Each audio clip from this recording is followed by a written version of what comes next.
네, 시작하겠습니다. 네, 여러분 반갑습니다. 반갑습니다. 린치핀 프라이데이 클래스 금요 특강 시작하도록 하겠습니다. 오늘 강의 주제는 여성 고객님들 만났을 때, 특히 건강검진으로 만났을 때 좀 괜찮은 화법 얘기를 드릴 거고,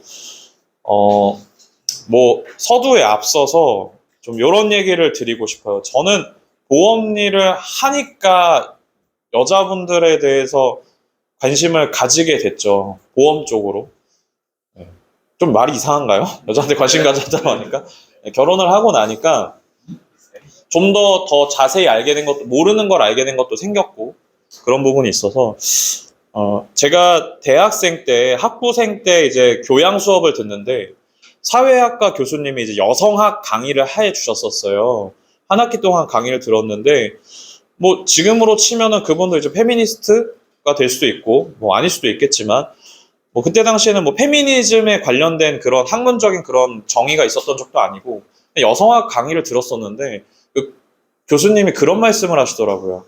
우리나라뿐만 아니라 전 세계적으로 어떤 생활 자체가 여성이 그렇게 살기 편안하거나 편리한 상황이 아니다. 왜 그러냐 물어보시니까, 자기가 이제 갱년기가 다다라서 갱년기 치료를 좀 불편함이 있으시니까 체온 조절도 안 되시고 감정도 막 오르락 내리락 하고 하니까, 그래서 조절이 안 되니까 병원에 가셨대요. 병원 가셨는데 이 교수님께 주치의께서 하시는 말씀이, 그 에스트로겐 있잖아요.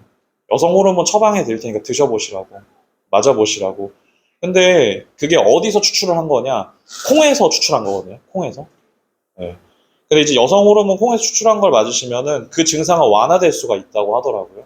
네. 제가 좀 되게 오래된, 21살인가 들었던 내용이니까. 근데 그 교수님이, 그런데 그때도 이미 좀 교수였으니까, 그럼 에스트로겐을 맞으면 나는 부인과 암이나 유방암에 걸릴 확률이 높아지는 거 아니냐?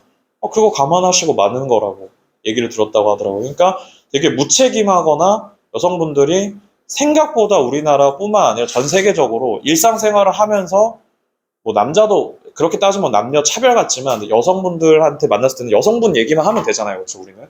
여성분이 직접적으로 겪을 만한 생활 속의 질환이나 직접 질병이랑 연관되는 부분에 대해서 좀 몇 가지 터치를 드려요.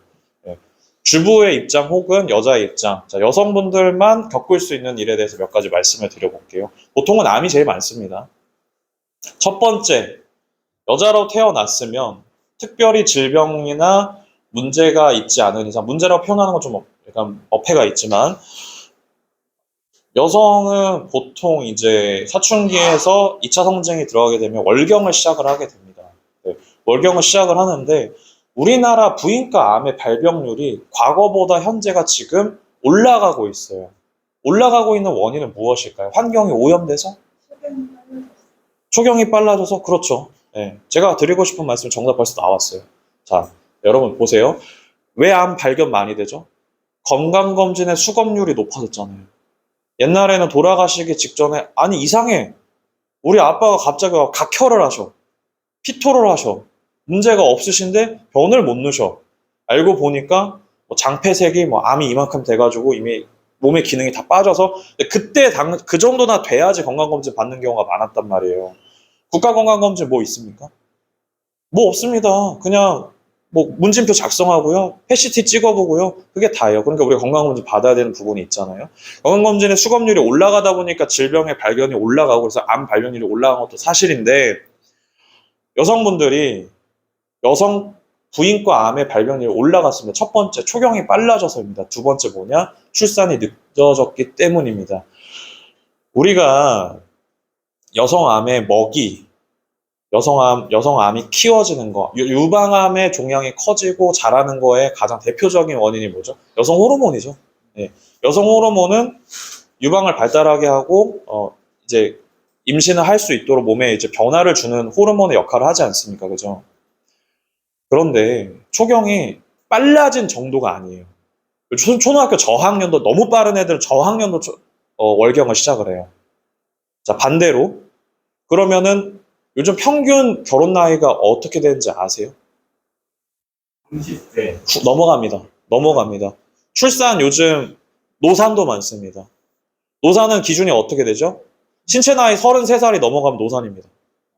난자의 나이가 바뀌기 때문에. 그럼 한 살, 한 살, 한 살 넘어갈 때마다 어떻게 되죠? 기형아 출산 확률이 올라가요. 자, 앞 얘기 왜 드리냐면 그만큼 일생일대, 자, 옛날에 저희 할머니 기준으로 볼게요. 저희 할머니 시집 언제 오신지 아세요? 할머니 지금 치매로 수발 중이신데 요양원 가셔서 할머니 95세인가 그러실 거예요. 엘리자베스 여왕이랑 한 살 차이 나거든요. 엘리자베스 여왕은 대단한 거예요, 진짜. 치매도 안 왔어. 지금 황태자가 엄마 나 언제 그죠? 지금 황태자가 칠순 다 됐나요? 그쵸, 칠순 넘으셨죠, 그분이. 예. 엄마가 안 놔. 엄마 그 우리가 보면은 이 역사 연대기를 할 때 이제 뭐 루즈벨트 대통령 누구 이렇게 다 있잖아요. 미국은 변했어. 근데 영국은 엘리자베스 이렇게 해가지고 지금까지 왔단 말이에요. 대단한 분이에요. 아무튼 아주 했는데 여자분들이 지금 첫 번째 안발병력 올라가고 있는 뭐야? 소경이 빨리 하고 이제 첫 출산이 늦다 보니까 출산으로 이제 여자분들이 임신을 하면 어떤 일이 생기죠? 임신하고 있는 동안 월경 하시나요? 안 하시죠? 모유 수유가 끝나면 월경을 하신다고 하더라고요. 네. 신기해요. 그동안 그러면은 우리 몸에서 여성 호르몬이나 관련된 부분이 조금 중단이 되는 거겠죠. 그렇죠. 그러면 할머니 때, 어머니 때는 20살, 21살, 그리고 10대 초중반에서 결혼을 할 수 있으면 그냥 시집을 갔습니다. 그냥. 그래서 아이들을 많이 낳으셨어요. 요즘은 결혼을 많이 하지도 않으시고 혼인을 하셔도 낳지 않으시는 분들이 계시잖아요. 그렇죠? 그래가지고 암 발병률이 올라갔어요. 그리고 젊은암이 많이 늘어나고 있습니다. 젊은암은 왜 늘어나고 있냐? 자, 여기서 좀 불편한 진실, 확인되지 않은 진실 있을 수 있습니다. 하지만 여자분들이라면 공감하실 만한 내용을 얘기해 드릴게요. 생리대 겁나 비싸죠. 생리대 비싸요. 생리대 왜 비싼지 어떻게 알았냐? 어렸을 때 심부름부터 지금 가격을 같이 장을 보다 보니까 안단 말이에요. 저는 이제 여자 형제가 있어요. 누나가 있고 뭐 어머니 계시고 그런 걸 잘 알고 있어요. 비싸다는 거를. 여러분들 남자분들 그 오버나이트가 뭔지 아세요? 특대형이 뭔지 알아요? 당신들 그러니까 아직 잘 모르는 거예요. 자, 크기에 따라서 그것도 있고 종류별도 있고 여성분들은 이제 팬티형으로 입는 스타일도 있어요. 되게 잘 알죠. 왜냐 할머니가 치매니까 응아 많이 하니까 전 알고 있는 거예요. 근데 그 생리대가 우리 몸에 가장 가까운 데 닿는 생리대가 여성 쪽도 그렇고 남성 쪽도 그렇고 그 생식기 쪽은 점막으로 돼 있잖아요. 그렇죠? 뭔가 문제가 발생하거나 잘못된 게 있으면 몸에 흡수가 되게 빠르단 말이에요. 근데 생리혈을 흡수하는 생리대가 검증되지 않은 화학약품이 있는 거라면 요만한 게 몸에서 나오는 생리혈을 다 흡수해가지고 삐져나오지가 않아요. 문제가 있겠죠. 그거에 대한 의심이 첫 번째고 예전에 그 부분이 있었습니다. 아직 초경을 시작도 하지 않은 여자 초등학생이 자궁암에 걸린 거예요. 이게 어떻게 발생할 수가 있죠? 자, 그 아이가 썼던 티슈에 발암물질이 있었기 때문이라고 합니다. 형광물질이라고 하죠. 휴지 쓰시는 거 뭐 있죠? 형광증백제라고 하죠. 원래 휴지는 하얀색이 아닙니다. 바나나가 노란색이 아닌 것처럼. 그렇죠. 여성분들이 실제로 쓰시고 있는 위생용품이나 이런 것 자체가 여성분들한테 친절하지가 않아요. 여자분들 아시죠? 화해라는 어플 아세요? 네. 너 어떻게 알아? 그 여성분들이 쓰시는 자, 여기서 가는 거예요 지금.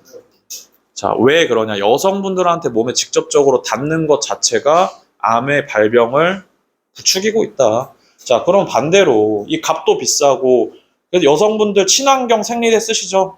면 생리대 쓴단 말이에요. 본 적 있어요? 좀 봤죠. 어렸을 때부터. 면 생리대를 쓰면 장점이 뭐가 있죠? 재사용이 가능하고 빨아서 근데 빠는 게 귀찮은 거야. 밖에서 갑자기 그러시면 이거를 언제 면 생리대 어떻게 찾고 빨고 하고 있어요. 네, 비용적으로도 절감이 되고 안전하다는 게 장점이에요. 안전하다가. 여성분들이 쓰는 용품 중에서 가장 많은 게 뭡니까? 오가닉. 유기농, 예, 화학약품 안 써져 있고, 그 이유가 내 몸에 가장 가까운 데 닿는 거니까, 암발병률이 높으니까 조심하셔야 되니까 쓰시는 건데, 여성분들이 쓰는 거에 대해서는 불편함이 있죠. 자, 두 번째. 그러면 여성분들 대체적으로 찾는 게 뭐겠죠? 삽입형 생리대가 뭐죠? 탐폰이에요. 예, 탐폰 결혼 안 하신 분들이 쓰기 쉽지 않다고 하더라고요. 삽입을 해야 되는 부분이 좀 고통스럽고 그런 겁이 나니까. 두 번째, 생리컵이라는 게 어떤 건지 아세요? 들어보셨죠? 생리컵 왜 또 쓰기 어려우세요? 우리나라에서 아직 승인 안 났어요. 실제로. 외국 거 쓰거나 아니면 그냥 본인이 쓰시는 경우가 있는데, 생리컵은 실리콘 독성이 있어요. 재수 없는 경우, 소독을 제대로 안 하면 실리콘에 생기는 독성으로 쇼크가 오는 경우도 있단 말이에요. 네. 그렇기 때문에 여성분들이 실제로 현재 여성암의 발병률이 올라가고 있는 이유 첫 번째 뭐라고 했죠? 초경은 빨라졌어요. 엄청 빨라졌어요. 진짜로. 성조숙증도 오고 막 그러잖아요. 그러니까 생애 전반에 있어서 여성 호르몬이 노출되는 기간이 늘어나다 보니까 젊은 여성암의 인구가 늘어나고 있다는 거예요. 이거 늦어한 게 하나 포인트 잡으셨죠? 두 번째, 여성분들이 쓰고 있는 위생용품, 예, 암 발병률 관련된 부분도 있고. 자, 다음이 뭐가 있냐면요. 제가 고민을 어제부터 진짜 많이 했어요. 이 얘기를 드려야 되는데 난 여자가 아니잖아. 화해라는 어플 얘기 드렸잖아요. 우리가 쓰고 있는 폼 클렌징, 쓰고 있는 퐁퐁 같은 주방 세제, 어떻게라도 이제 자녀가 있으시고 해서 아시겠지만, 어떻게 해서라도 우리 아이들 입에, 우리 가족들 입에 안 들어오게끔 하려고 하는데 최대한 빡빡 닦고 하잖아요. 그래도 남습니다. 그래도 남아요. 우리 손에 남고 옷에 다 남아요. 빨래도 섬유유연제니 뭐니 이런 거 다 남습니다. 미세 플라스틱이니 다 남아요. 왜 남냐? 그건 나도 모르지. 내가 만든 거 아니니까. 화장품에 쓰시는 거 계면활성제 들어가죠? 폼클렌징? 들어가나요? 안 들어가요? 들어갑니다. 계면활성제가 문제가 뭐가 있냐면 우리 몸에 영향을 줄 수 있는 거예요. 여자분들이 쓰시는 실제 화장품도 내 몸에 독이 된다. 그러면 어떤 일이 일어날 수 있냐? 그것도 여성암이나 혹은 암의 발병률을 높일 수가 있다. 자, 제가 진짜 고민 많이 한 게 티가 나죠? 머리를 되게 많이 썼어요. 다음, 여성 또 암이 발병하는 거. 여성 흡연 인구 늘어나는 추세예요. 사실이에요. 예. 근데 흡연 가지고 딱 잘라 얘기하기는 어렵죠. 여성 흡연 인구가 늘어났어요. 왜냐? 남자가 담배 피는 게 뭐 어때서? 여자가 담배 피는 게 뭐 어때서? 본인 선택이고 기호식품이잖아요. 그렇죠. 그냥 그게 늘어났어요. 그래가지고. 다음. 과거에 담배도 피지 않았던 어머니들께서, 여성분들께서 왜 폐암이 걸립니까? 이거는 쉽죠? 간접 흡연 첫 번째. 애 아빠가 오지게 피는 거예요. 담배를. 옛날에 우리 TV 중에 보시면 MBC나 이런 데 이제 옛날 방송에 몇 년 전, 지금으로부터 10년, 20년 전에 발생했었던 그런 거. 예. 그 중에 영상을 보니까 범죄자들 나온 최민식 씨 나오고 하정우 무슨 전성시대 있잖아요. 범죄와의 전쟁, 그 전성시대 그 영화 보면은 그 남자분들이 단발머리를 하고 다니시잖아요. 그렇죠? 그런 스타일의 남자들이 버스에서도 피고 식당에서도 피고. 저도 진짜 지금 생각해보면은 여자 동기들이 대학생들 되게 싫어하더라고요. 식당에서 저 07년도까지 폈어요. 예. 예. 저보다 어린 분들이 공감하는 거는 문제가 있죠. 예. 지들도 폈다는 거니까, 그렇죠? 담배를 저도 이제 폈던 것 같아요. 그 자리에서도 피고 밥 먹는 데서 피고. 지금 생각해보면 진짜 무례한 행동인데, 그래서 간접 흡연을 통해 가지고 담배가 왜 무섭습니까? 여기서 담배를 겁나 펴요. 저는 담배 피는 사람 차 타는 거 별로 안 좋아하거든요. 네? 자, 그런 이상한 표정 짓지 말고 당신이 잘못했다는 게 아니라, 왜냐하면 일단 냄새에 예민해서, 전 담배를 필 때도 담배 냄새 좀 예민했었어요. 담배 물질이 왜 이런 같이 사는 사람이 담배 피우면 문제가 되냐, 아이한테 왜 문제가 되냐, 몸에 남으니까, 옷에 남으니까. 얼마나 안 좋은 게 포르말데히드나 이런 게 더 어떤 약품인지 아세요? 시체 닦을 때 쓰는 거예요. 네. 아시죠? 얘기 한 번씩 들어보셨죠? 그게 담배에 다 들어가 있는 거야.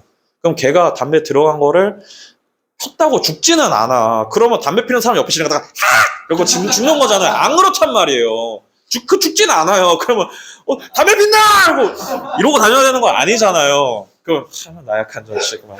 그렇지는 않은데 우리가 이게 몸에 쌓이다 보면은 그 담배 피는 양반이 보통 저같이 이제 되바라져가지고 뭐 고등학교 1학년 때 손을 대서 30, 40, 50, 60을 넘도록 담배 핀단 말이에요. 그럼 옆에 있는 사람은 더 노출이 되니까 암에 걸릴 확률이 높아지죠. 그런데 우리 엄마 세대 분들이 왜 자꾸 폐암 환자가 늘어나느냐.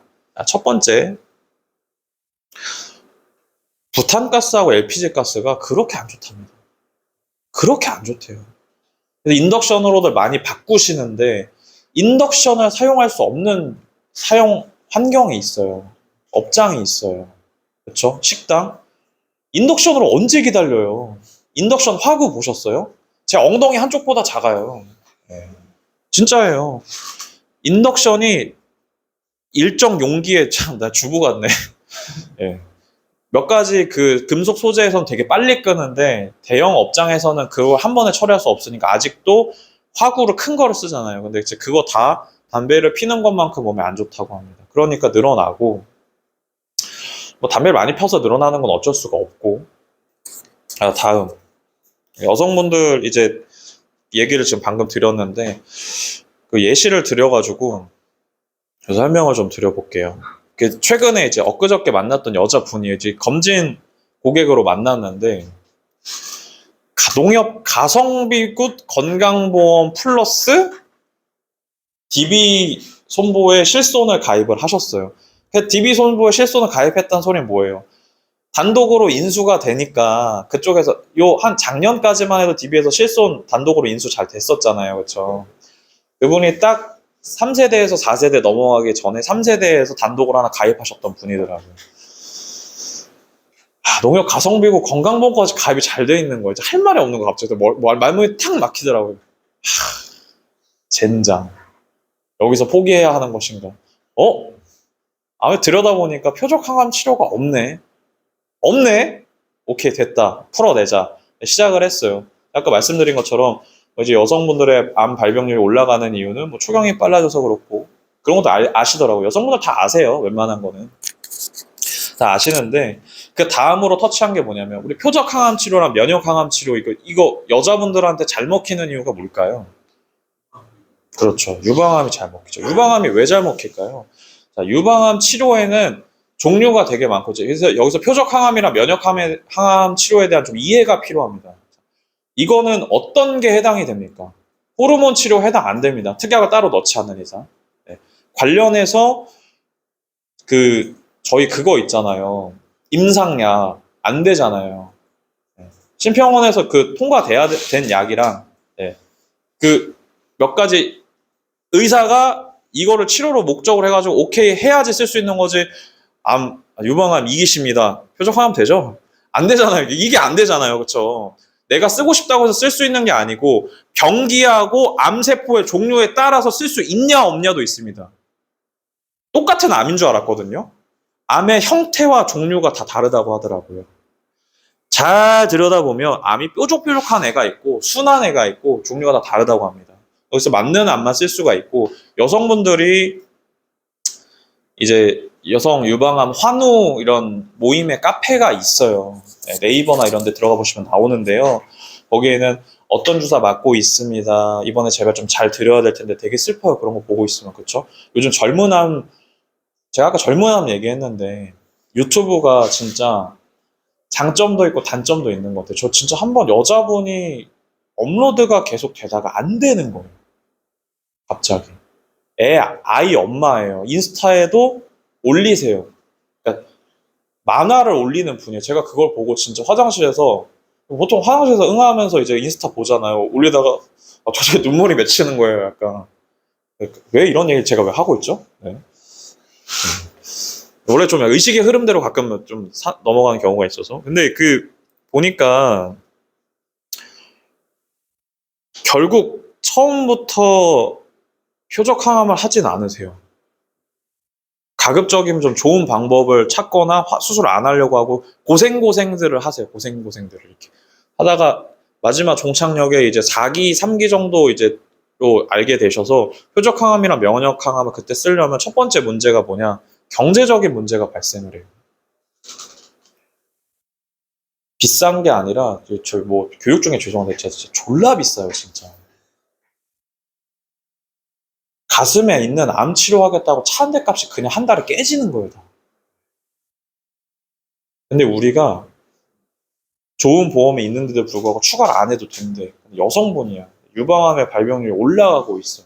심지어 1년에 3년에 한 번씩 검사를 받을 거고 이렇게 이제 밑에 앞서 깔아놨잖아요. 그 부분에서 깔아놨잖아요. 내가 초경이 뭐 어쩌고 여성암의 발병률이 올라간다 다 얘기를 해놨는데 표적항암, 면역항암은 이제 팔기만 하면 되는 거예요. 자, 왜 어떻게 팔 수 있냐? 비싸다가 전제예요. 그 얘기 꼭 합니다. 자, 고무장이 화법이랑 동일해요. 머리털이 다 빠지고요. 이빨이 막 흔들리고요. 물만 마셔도 토하시고요. 항암 치료 받고 나오신 분 보신 적 있으신 분? 준용지 점장님, 뭐 지원자님 다 있으시죠? 있으시죠? 진짜 못 봐요. 가족이면 가슴 아파서 못 봐요. 정말이에요. 와이프의 그러니까 장인어른의 사촌 동생 되시는 분이 부산에 사세요. 근데 서울에 치료차 올라오셨다가 설암 이제 확인이 되셔가지고 완전 초기라서 여러분 그때 그 화학 항암 치료 있잖아요. 1세대 몇 번 받는지 알고 계세요? 민국고 2박 3일인 거. 그렇게 하는 경우도 있고 방사선 치료 이런 거 몇 번 받는지 아세요?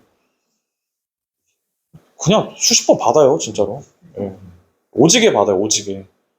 그러니까 저기서 처음 뵙는 분인데 머리가 다 벗겨져가지고 그렇게 춥지도 않은데 스카프 같은 거 두르시고 돗바 같은 거 이제 두꺼운 잠바 입으시고 덜덜 떨면서 들어오시고 그러니까 와이프가 결혼한다고 하니까 그런 이제 사위 된 사람 얼굴 보려고 제 와이프 결혼하니까 부산에서 병원 들렸다 오신 거예요. 말을 못 하겠는 거야, 진짜. 그런 치료를 받으실래요? 라고 물어보는 거랑 비싸지만 효과는 확실해. 비싸지만 효과는 확실해. 그런 치료 받을 거야? 라고 물어보시면 당연히 이 치료를 받는다고 합니다. 근데 여기서 나오는 첫 번째 거절이 뭐가 있어요? 근데 나 암보험 있는데? 보험료 내는 거 있는데? 잖아요. 그쵸? 맞잖아. 여러분들 잘 아셔야 될 게 뭐가 있냐면 암진단금을 대부분 많이 가지고 계신 분들도 있지만 종신보험의 사망보험금이랑 암진단금의 진단금을 가지고 있는 우리나라 평균은 3천에서 2천밖에 안 됩니다. 무적의 화법 있죠. 보험설계사 무적의 화법 뭐예요? 많으면 많아도 아니야. 부족한 거야. 부족한 거예요, 무조건. 1억이 뭐가 많아. 2억이 뭐가 많아. 네. 뭐 그런 경우는 없으니까. 그래서 산통 깨지 마시고. 남의 영업장에서 방해를. 무조건 부족하다고 하셔야 돼요. 무조건 부족하다고 하셔야 돼요. 그분이 경제적인 책임을 지고 있든 안 지고 있든 그딴 건 상관없어. 5천이든 1억이든 뭔 상관이야. 부족한 거지, 우리한테는. 1억이 되면 뭐가 있어? 얼마나 좋은 게 있어요? 잘 준비해 놓으셨습니다. 그런데 표적 항암 치료, 면역 항암 치료 보장을 받으실 수 있는 특약은 고객님 기준으로 했을 때 10,000원도 안 됩니다. 한 30대는 10,000원 되나요? 10,000원 안팎으로 왔다. 최소 보험료까지 하면 한 30,000원 되겠죠. 네, 그렇게 추가를 하시면 계속 받는 표적 항암 특약도 있잖아요. 비싸기는 하지만. 그런 것도 넣어주시고 하면서 그분이 좀 편하게 치료를 받으실 수 있다는 부분과 암 환자들이 경제적인 그거를 걱정을 할까요? 처음에? 안 해요. 살고 싶다가 우선이지. 사람은 원래 다 똑같아요. 이기적이에요. 근데 치료를 받다 보면 우리 집의 가세가 급격하게 기우는 게 보여요. 근데 그게 만약 백혈병이면 어떻게 할 거예요? 그러니까 암 진단금은 어떤 경우에도 많아야 되는 거예요. 백혈병 환우 보신 적 있으세요? 치료받으신 분? 백혈병 1억으로 못 고쳐요. 네. 왠지 아세요? 무균실 들어가야 되잖아요. 네. 백혈병 환자가 왜 문제가 있죠? 백혈구에 뭐 수치나 이런 거 문제 생기잖아요. 그럼 제 기능을 못 한다고. 냅두면 어떻게 백혈병 환자랑 에이즈랑 똑같죠? 증세는 똑같아요. 면역에 결핍이 생기는 겁니다. 에이즈는 후천성 면역결핍증이고 백혈병 걸린 분들은 면역 체계가 완전 파괴되어 있죠. 그러니까 골수를 기증을 받으셔야 되잖아요. 이식을 받으셔야 되는데 그것도 암이에요. 혈액암의 일종이에요. 근데 무균실을 들어가야 된단 말이야. 왜냐? 면역이 박살나 있는 상태니까 감기만 걸려도 그 사람 죽는 거예요. 근데 상급병실료 지금 얼마입니까? 무균실 쓰시려면 어떻게 하셔야 돼요? 혼자 쓰시던지. 근데 지금 쓰시기 쉽습니까? 코로나 때문에 어렵습니다. 네. 암 진단금 당연히 많아야 되는 게 맞습니다. 근데 면역 항암, 표적 항암은 제가 봤을 땐 앞으로는 필수가 될 거예요. 자, 포괄수까지 그 얘기를 많이 하시잖아요. 이제 바뀐다고 뭐 이제 그거 요지가 뭐죠? 정부가 보장이나 이제 그런 거를 좀 줄이겠다 그 내용이잖아요. 요지가 예. 신포괄수까지 얘기 드리는 이거 아시죠?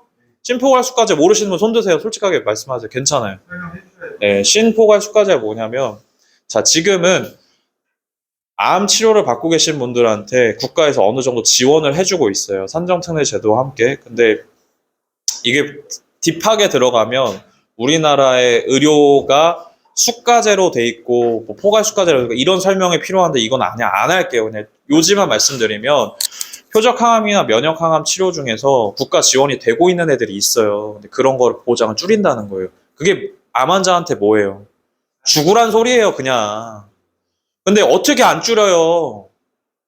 구조적인 문제가 있는데 건강보험료를 낼 사람들이 점점 줄어들고 있는데 나라가 고령화돼 있고 초고령화가 돼 있으니까 그분들이 지금 우리가 낸 건강보험료를 다 쓰고 있다고요. 애들을 안 낳고 있잖아. 경제활동 인구는 줄었어. 재무상담이랑 보장상담은 이런 거에서 맥을 같이 해요. 그러니까 리스크 관리가 들어가야 된다는 거야. 맞잖아요. 암만 생각해봐도 이상해. 왜 줄여? 경제적으로 그렇게 됐어요. 건보료가 왜 올라가? 어른들이 안 죽어. 65세, 70세, 80세, 90세, 100세까지 막 살아. 지하철 무임승차 하잖아요. 근데 우리 버스비 한 달 쓰면 얼마 나와요? 20만 원까지도 써요. 멀리 사는 사람은. 근데 그 사람들 인당 20만 원씩 해가지고 서울에서 안 찍고 타가지고 만 원만 들고 가면은 천안 가가지고 순댓국 한 그릇 먹고 올 수 있단 말이에요. 무임승차 해가지고. 노인들 살기 얼마나 좋아. 물론 그렇게 얘기하면 안 되겠지만 고생들 하신 분이니까 그분들이 있으니까 우리가 또 이제 편히 살 수 있잖아요. 근데 그런 세대예요. 그러니까 우리가 보장적인 측면에서 이렇게까지 딥하게 들어가면 자 여러분 보장도 결국엔 기승전결의 스토리예요. 지금 내가 고객을 만났을 때 보장이 잘 안 풀려. 암 진단금 3천만 원, 아, 부족한데? 라고 얘기하는 게 안 통하면 이렇게까지 얘기를 해보세요.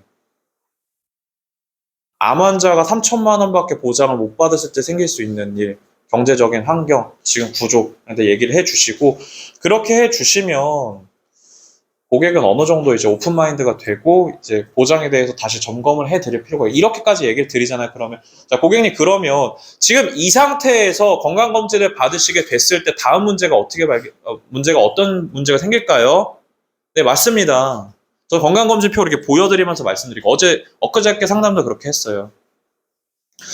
고객님 죄송한데 갑상선, 유방, 부인과 쪽에 지금 암 관련된 부분이 발견이 되셔서 표적 항암 치료, 면역 항암 치료, 제가 말씀드린 수술비 같은 거 부족한 보장을 안 넣으신 상태에서 들어가시면 고객님 얼마밖에 못 받으십니다. 옳았구나, 얼마면 되겠지라고 하실 게 아니라 표적 항암 치료 한 가지만 3천에서 4천만 원이 듭니다. 나머지 다 제외하고. 병원 다니시는데 돈 드시겠죠. 생활비 드시겠죠. 암 치료 받으셔야 되는데 지금 일 다니실 수 있나요? 병가를 한 달, 두 달, 세 달, 네 달, 다섯 달, 여섯 달, 일곱 달 쓰실 수 있는 회사가 얼마나 되겠습니까? 없죠. 없어요. 나가라고 해요. 눈치 줘요. 네. 그렇게 다니는 사람 없다고요. 그리고 그렇게 쓸 수 있으면 어떻죠? 유급이에요? 무급이에요. 맞잖아요. 돈 없는 상태에서 이제 시작된 거예요. 진짜 실제로 암투병은 그런 거와의 전쟁이에요. 근데 네 앞으로 3천만 원, 4천만 원 들어오면 뭔 소용인데 그걸 뭘 할 수 있어? 그리고 그런 사람 발생하면 어떻게 되죠? 가족의 일을 관두고 수발을 들려고 한단 말이야. 저 와이프 지인 얘기를 좀 해드릴게요. 결혼을 고민하고 있어요. 좋은 사람을 만났어. 저도 아는 분이고 회사 동료예요. 와이프 회사 동료인데요. 여자분 잘 벌어요. 대기업 다니니까. 근데 문제가 생겼어. 문제가. 남자가 너무 착한데 엄마가 치매가 난 거야. 벌써. 젊은 치매가, 그러니까 좀 비교적 젊은 치매가 온 거야. 엄마가 이제 점점 그게 되는 게 보여. 이 사람이 좋은 건 알아. 근데 얘가 돈을 모을 수 없었던 이유는 집에 맨날 100만 원씩 갖다 준 거야. 엄마가 점점 치매 환자 어떻게 되는지 아세요? 처음에 집 밖에 나가요. 못 돌아와. 그래서 제가 전역하고 나서 잠깐 집에서 있었는데 할머니만 맨날 찾으러 다닌 거예요. 그냥. 동네를 자전거 타고 위아래로 왔다 갔다. 할머니의 기억은 과거에 머물러 있으니까 옛날에 방앗간이었던 집에 가가지고 우리 쌀이 어딨냐 이거야. 내일 추석이고 명절이라서 가족들이 와서 떡을 지어야 되는데 떡 지으려고 갖다 놓은 쌀이 없어졌다는 거야. 정육점 가서 그러고 있는 거예요. 대변 소변 지리는 건 나중 일이에요. 나중 일. 근데 돈이 없잖아 그 집은. 그 청년 그 남자분만 돈을 벌고 있잖아요. 응? 가족이 파괴가 돼요. 파괴가. 누구 하나 아프면. 저희 할머니 지금 요양원 국가 지원 받아가지고 한 달에 얼마 되는지 아세요? 80만 원도 80만 원. 이제 요양 등급 3등급 받으셨어요. 할머니 기억 아무것도 못 하시고요. 앞니 빠지셨고요. 혼자 못 걸으세요. 이제 올해 들어서 못 걸으세요. 네, 저희가 집에서 모셨었거든요. 여러분 노인 모시는 거 병자 환자 집에서 모시는 거 쉬운 일 아닙니다. 할머니를 왜 맡기게 되는지 말씀을 드려볼게요. 아버지, 어머니, 저는 이제 독립했죠. 누나도 올해 결혼을 해서 독립을 했습니다. 아버지, 어머니가 어떻게 할머니한테만 묶여 있어요. 저희 어머니, 할머니 40년 모셨어요. 여기서 그렇게 하실 수 있는 분 없잖아요. 아무리 우리 엄마라도, 우리 아빠라도. 바지에 똥 다 묻히고 있는데 씻기는 건 씻기야 하면 되지. 근데 내 생활이 안 된다니까요. 할머니가 못 걷는 거예요. 엉덩이 이쪽에 물집이 자꾸 올라와. 이상한 거야. 그래가지고 약을 발라드리는데 그때뿐이야. 알고 보니까 욕창이 이만한 게 생긴 거예요. 이게 욕창이 이만한 게 생기면 아내가 이미 문제가 생긴 거예요. 이게 다. 골치 아프죠? 그래서 맡기게 된 거예요. 어르신을 처음 모시다 보니까 병변이 어떻게 생겼고 증세가 어떤지 우리가 모르는 거예요. 그러니까 요양병원으로 모셨어요. 국가지원 할머니가 정확히 치매를 진단받으시고 12년 만에 일어난 일이에요. 네. 그래서 겨우 3등급 받으신 거예요. 골 때리죠. 이게 현실이에요. 80만 원 나왔어요. 지금 저희 아버지가 다 부담하고 계시거든요. 솔직하게 말씀드릴게요. 저희 아버지는 저보다 잘 사세요. 저보다 돈 더 잘 버세요. 월세 들어오는 건물 몇 개 있으세요. 다 좋아요. 근데 아버지는 항상 걱정이 있으세요. 엄마에 대한 걱정. 저희 어머니 지금 병원에 입원 중이시거든요. 네? 이번 달 말에 퇴원하실 것 같은데 엄마 병원비도 지금 많이 나왔어요. 결혼한 자식의 걱정. 누나는 임신을 했고. 자, 집안에 환자 있으면 난리 나요, 진짜로. 여러분 잘하셔야 돼요. 보험 준비 잘해야 되는 부분이 있고 여성분 만났을 때 표적 항암 치료에 대해서 면역 항암 치료에 대해서 수술비에 대해서 얘기를 해야 되는 이유가 뭐냐? 그거 그냥 비용적인 문제. 그냥 근데 부족하세요라고 접근하지 마시고 스토리로 한번 쭉 풀어내시라는 거. 아까 여성분들 요즘 암 발병률이 많이 올라가고 있어요. 자, 이런 일이 있으시고 저런 일이 있으시고요. 그래서 여성 암 발병률이 올라가고 있고. 자, 근데 고객님 제가 왜 이런 얘기를 뚱딴지 같이 왜 이런 얘기를 하는 것 같으세요? 네. 그런데요, 그 방금 말씀드린 발병률이 올라가고 있는 여성암의 가장 베스트 치료제는 표적 항암 치료제라는 겁니다. 네. 근데 그게 지금 들어있질 않습니다. 고객님 죄송한데 지금 가지고 계신 진단비 그거 하나만으로 표적 항암 치료, 면역 항암 치료 받으시면 끝나요. 죄송하지만 없어요. 네. 맞잖아요. 2, 3천 가지고 무슨 표적 항암 치료 한 달을 해요. 그 주사 한 대 최소 200만 원, 300만 원, 400만 원 종류별로 다 다른 거 아시죠? 네. 같은 유방암 치료제라도 종류가 다 다르고 병원에서 쓰는 종류가 다 달라요. 병원에서 비급여 치료 왜 하려고 하는 걸까요? 제가 예를 들어서 말씀드려볼게요. 도수 치료가 아주 돈 벌기 좋은 그거죠. 저는 의료적인 부분도 사실 좀 비판적인 시각이 있어요.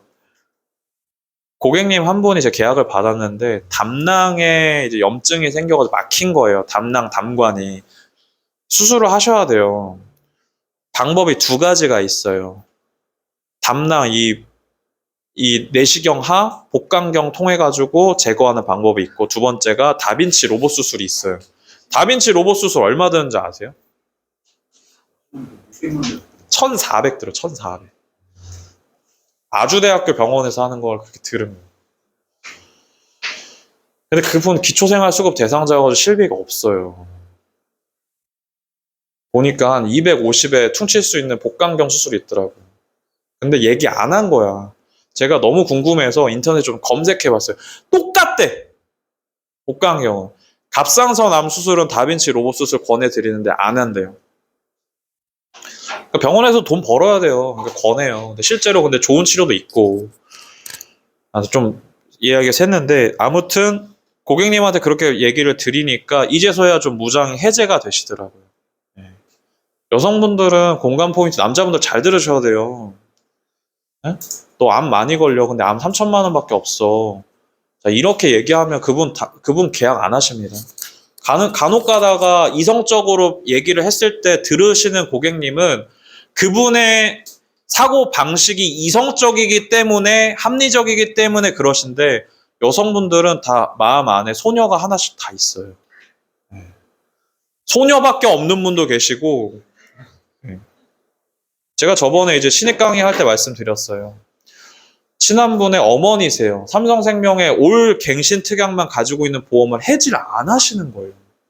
아들도 했고, 아들도 바꿨고, 딸도 바꿨어. 엄마만 바꾸면 돼. 그러면 난 이제 이 집에 대한 이제 내 책임은 다 한 거야. 설계 다 안 하시는 거야. 왜? 이해가 안 돼. 아니잖아요. 어머니 생각을 해보세요. 진짜. 와, 갱신이 1년, 2년, 3년, 4년 해가지고 100세까지 내시면 이게 얼만데요? 이거 벤츠가 한 대, 두 대, 세 대, 네 대. 얘기를 드려도 설득이 안 돼.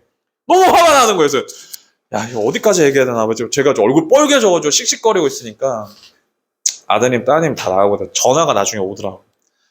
그게 우리 아이 아빠가 마지막으로 나한테 가입해주고 간 보험이라서 돌아가셨거든요. 그러니까 너무 소녀 같으신 거예요.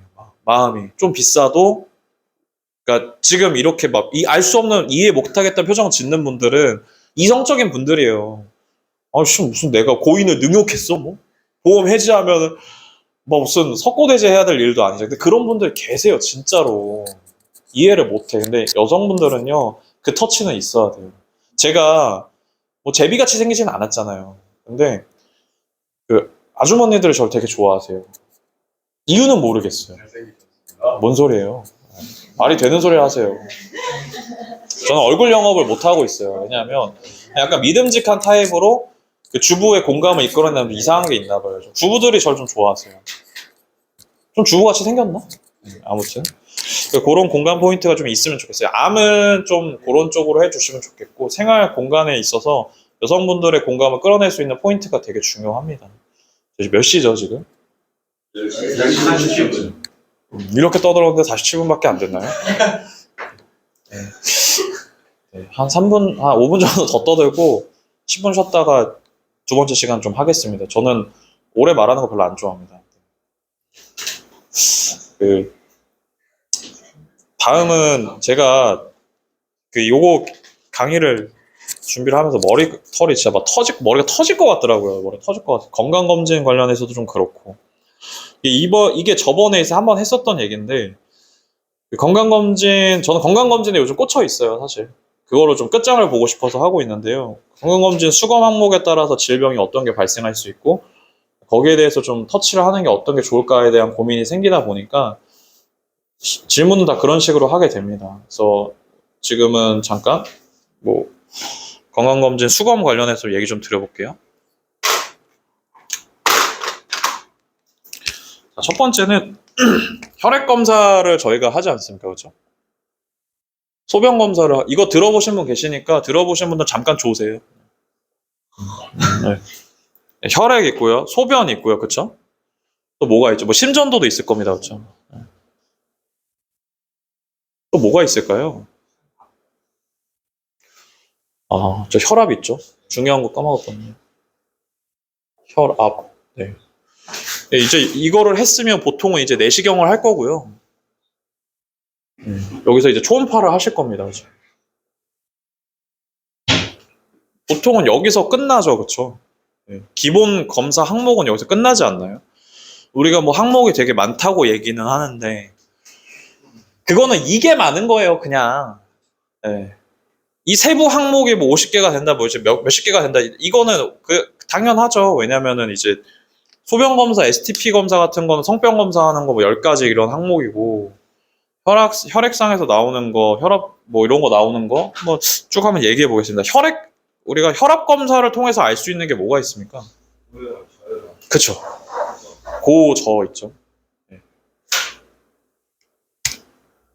그럼 혈압 나왔네요. 고혈압. 그래서 이제 문진표 얘기를 드린 건데요. 고혈압, 저혈압. 네, 효과적인 질문하기 내용이에요. 자, 요거는 고객님한테 이런 질문 하시면 좋을 것 같아요. 자, 고객님, 검진 수검 항목이 이렇게 되는데, 고객님 보험 점검을 해드려야 되는 이유 중에 하나가, 이 검진 항목 중에서 고객님의 질병이 발견될 수 있는 게 대단히 많기 때문에 그렇습니다. 예를 들어서 이해하기 쉽게 말씀을 좀 드리자면, 혈압 검사 하나만으로도 두 가지를 확인을 할 수가 있는데요. 혈압 검사상에 고혈압이 나왔을 당시에는 자, 이거는 그냥 꾸며내십시오. 저는 의사가 아니니까요. 따지면 뭐 그냥 넘어가면 되죠, 그죠? 160, 자, 140 이상이면 뭐죠? 고혈압이에요. 네. 정상 혈압 범주가 어디죠? 90에 120 아닌가요, 지금? 네, 90에 120 정도가 정상이고요. 140부터는 고혈압이에요. 네. 160 이렇게 되면은 어느 정도인가요? 얘기를 드리면 화법인데요. 이제 뽕 하면 터질 상황, 그렇죠? 네. 4차선 도로에 차가 100대 다니냐, 2차선 도로에 차가 100대 다니냐, 뭐 이런 문제는 아닌 것 같거든요. 혈압이 그냥 높은 거예요, 그냥. 혈압 높으면 무슨 일이 발생할 수 있습니까, 또. 네. 혈관 질환은 그냥 기본이에요, 기본. 네. 혈관 질환은 이렇게 그냥 얘기하시면 됩니다. 이렇게 시작을 하시면 돼요. 그러니까 지금 다들 눈이 약간 집에 있는 뭔가 근심 걱정들이 있는 눈이거든요. 졸려가지고. 잠깐 10분 정도 쉬고 두 번째 시간 이어갈게요. 요거 마무리 할 거니까 요걸로 마무리 할 거거든요. 두 번째 시간은. 저한테 주어진 시간이 12시까지예요. 네. 괜찮죠? 두 번째 시간 해도. 네. 표정도 안 좋은데?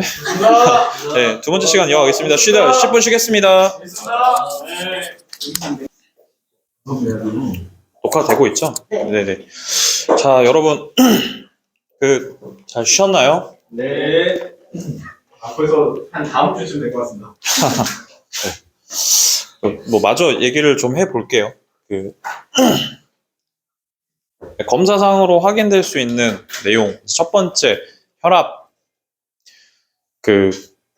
혈압에서부터 초장에 기를 확 죽여 놓으셔야 돼요. 혈압 다 있나요? 아니, 흔히는 있죠. 흔히 있기는 한데, 혈압을 무서워하지 않는 이유는 혈압약을 드시면 괜찮아진다고 생각을 해서 그래요. 예. 혈압약을 오래 드시는 분들의 단점이 뭐가 있죠?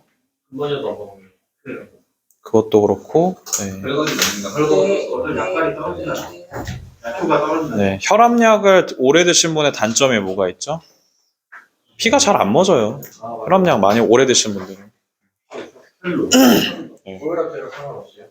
뭐 저혈압까지는 잘 모르겠습니다만 혈압약 오래 드신 분들이 안정적으로 혈압 관리가 되는 한이 있더라도 사실 뭐 이렇게 건강에 좋은 건 아니라고 하더라고요. 자, 그 얘기를 드리려고 그런 건 아니고요. 혈압이 오래 지속이 되다 보면 이제 결국에는 뇌혈관 질환이나 심장혈관 질환에 영향을 끼치겠죠. 당신이 걱정을 하지 않는 이유는 한국인이 그 혈압이 많이 오르는 이유가 뭘까요? 뭐 스트레스, 세상이 날 열받게 해서? 음식, 식습관. 예, 뭐 국물이 좀 영향이 많다고 합니다. 국물이. 우리나라만큼 뜨거운 음식을 잘 먹는 사람도 없고, 음식 얘기를 하니까 뜨거운 음식 많이 먹으니까 우리나라 식도암 환자 되게 많거든요. 네, 그것도 그렇고 혈압 하나만으로도 좀 발견될 수 있는 확률이나 그런 부분에 있어서 좀 터치를 해주시고, 여기서 대한 효과적인 질문은 문진표도 저희가 가져가지만 문진표는 검사를 좀 해보면 되잖아요. 문진표 작성해보고 뭐 이러셨던 적이 있어요. 이렇게 질문이잖아요. 결국 문진표가 고객을 겁을 주는 거거든요. 건강한 사람이든 아니든 간에. 최근에 좀 어지러우셨던 적이 있으신가요? 앉았다 일어났을 때 좀 휘청거리는 느낌. 저혈압 있는 분들 가끔 그런 경우 있어요. 네. 앉았다가 일어났는데, 앉았다가 일어났다가 있을 때 휘청거리고 어지러운 경우는 두 가지 정도로 해석이 돼요. 저혈압인 경우. 두 번째 뭐죠? 귀 안에 이제 이석이 있잖아요. 이석증이 있어요. 전정기관이라든지 귀 안에는 균형을 잡아주는, 우리 몸에 이제 균형이나 이런 걸 담당하는 기능이 뭐 손해인가? 뭐 뇌하수체인가? 그런 데 하나가 있고, 손해가 있고, 귀 안에 있는 기관에 이상이 생기다 보면은 똑바로 걷지를 못하세요. 왜냐면 제가 그걸 어떻게 잘 아냐? 아버지가 이석증 때문에 고생을 되게 많이 하셨어요. 2번인가 입원하셨거든요. 건강에 아무 이상이 없는데 일어나질 못하시는 거, 이렇게 쓰러져서. 근데 그때 막 걱정이 됐죠. 그런 게 아닌데, 아무튼 혈압적인 부분에 있어서는 그렇게 될 수가 있다. 혈압이 있으면, 요즘에 어지러우셨던 적이 있으세요? 뜻하지 않게 머리가 계속 아프셨던 적이 있으셨을까요? 최근에? 아니면 앉았다가 일어나셨는데 땅에 떨어진 걸 주우려고 허리를 굽혔다가 일어나는데 갑자기 휘청하신 적이 있으실까요? 한 번이라도 있으시면 혈압 검사 받아보셔야 되고, 고혈압이라고 하면 진단을 받으시면은 해당 부분 때문에 뇌혈관이나 심장혈관이 발병할 확률이 그렇지 않은 사람보다 몇 배? 알아서 얘기하세요. 10배 된다고 해도 돼. 실제로 혈압 있는 사람, 당뇨 있는 사람들은 그렇지 않은 사람보다 발병률이 더 높아요. 그거는 자명한 사실이에요, 그냥. 두 번째, 혈액 검사상으로 발견될 수 있는 게 뭐가 있습니까? 혈당? 네. 혈당 말고 또 뭐 있죠? 콜레스테롤 수치, 네. 간 수치 확인되죠? 그렇게 확인하면 어떤 질병이랑 연관관계 지을 수 있죠? 간 경화, 지방간, 그쵸? 네. 그 이상으로 발달되면 뭐가 있죠? 간은 냅두면, 자, 간 질환 왜 무섭습니까? 증상이 올라오기 전까지 자각할 수 없습니다. 통증도 없습니다. 그래서 간의 별명이 침묵의 장기입니다. 맞아요. 네. 이상 징후가 다 올라온 상태에서 그러면 간이 완전히 갔다는 증상이 뭐가 있습니까? 살찐 거 말고. 그렇죠. 눈에, 배에, 복수 차고, 그러면 진짜 볼장 다 본 겁니다. 얼굴 싹 다 노래지고 복수 차고 황달 심하면 갈 때까지 간 거예요. 안 그런 분도 있어요. 다른 증상 때문에 뭐 약을 잘못 드셨다든지 그런 경우도 있는데 보통은 간에 문제가 생긴 경우가 있습니까? 간에 대한 질문은 또 뭐 어떤 게 좋을까요? 피로가 최고예요. 많이 주무셨는데도 불구하고 예전보다 피로감을 더 느끼십니까? 당연히 그렇지, 그거는. 네, 저도 그런 지 오래됐어요.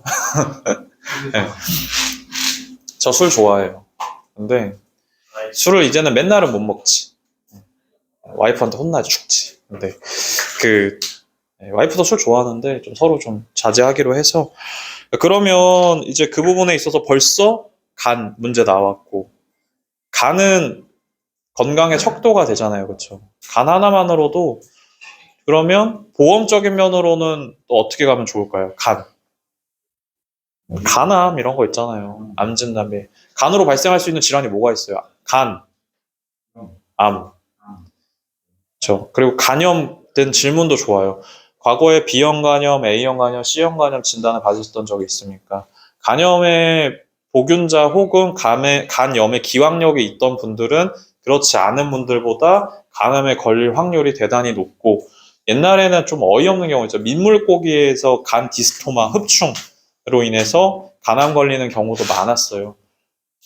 되게 어이없죠, 그렇죠? 실제로 일어나고 있는 일이에요. 그렇기 때문에 뭐 질문은 피로 정도가 제일 좋을 거고, 고지혈증은 참 질문할 게 참 좀 애매해요. 그죠? 체중 얘기하시는 게 좋아요, 체중 얘기. 최근에 몇 년 사이에 체중이 5kg 이상, 10kg 이상 불었냐, 줄었냐. 자, 체중이 줄었다가 늘었다가를 반복하는 경우는 간에 문제 있는 경우가 있어요. 실제로 그렇습니다. 체중이 풍선처럼 줄었다 늘었다를 반복하는 분들은 특별한 이유 없이 그리고 까맣게 탄똥을 싸는 경우가 많습니다. 간에 문제가 생기면. 네. 왜 제가 그걸 어떻게 하냐면 전 비상한 경험이 많죠. 그렇죠? 대학생 때 술을 정말 너무 좋아해서요. 대학교 2학년 1학기 때인가 1학년 2학기 때인가 제가 하루 딱 날짜를 세보니까 학기 중에 하루 빼고 술을 다 마셨더라고요. 네. 그래서 2학년 1학기가 개강을 했을 때였나? 아무튼 뭐 개강을 했는데 밥을 먹는데 밥이 안 넘어가는 거예요. 막 구토가 올라오고 이상해 막 으악! 막 계속 혼자 이러니까 그렇게 한심한 눈으로 쳐다보지 말고 이렇게. 이렇게. 근데 이제 갔어. 병원에 가서 피 검사를 받았는데 되게 의사 선생님 되게 한심하게 생각하시는 거예요. 술 좋아하죠? 그래요. 예. 그러니까, 어떻게 하셨어요? 그러니까 그렇게 생겼어. 이러는 거예요. 아주 알았다고 하고 앉았는데 아니, 술을 너무 많이 먹어가지고 그 쓸개가 막혀서 다음 즙이 안 나오니까 한 달 정도 약을 먹어보래요. 그래서 개수 한 10개 되나? 그 정도 약을 봤어요. 뭐 우리나라 의사 되게 웃기는 것 같아요. 참. 이 약을 먹으면 위장이 안 좋아져. 그러니까 위장 보호제를 먹어야 돼. 근데 이걸 먹으면은 입이 침이 마르거나 어지러울 수 있어. 그 방지제를 또 먹어야 돼. 이걸 먹으면은 어디가 안 좋아질 수 있으니까 뭘 먹어야 돼. 그래서 이 건강관리 해야 된다고 해가지고 받아서 먹었어요. 그러니까 간은 그런 질문 좋아요. 혹시 최근에 까맣게 탄똥을 누신 적이 있으십니까? 네, 그런 얘기도 좋고 고지혈증은 체중 관련된 문제 얘기해 주시면 좋고요. 이건 다 엮을 수 있어요. 사람은요, 아이랑 어른은 똑같아요. 잘 먹고 잘 싸고 잘 자야지 건강한 거예요. 변 색깔도 좋아야 되고. 네. 그 질문만 해보세요. 네. 자, 다음. 고지혈증.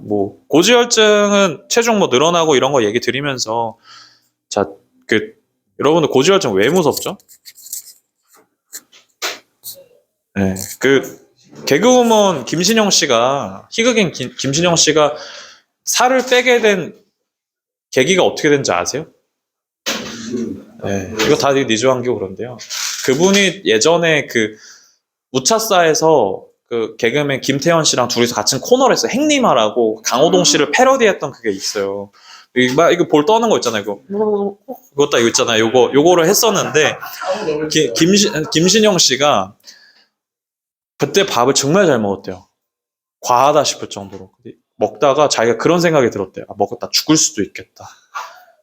그 정도로 먹었대요. 밥 먹다 기절한 적도 있는데 개그맨들 뻥이 워낙 세니까 가셔가지고 병원 가서 검사를 받았는데 의사가 너 오늘 죽어도 이상하지 않은 상태다 이런 거.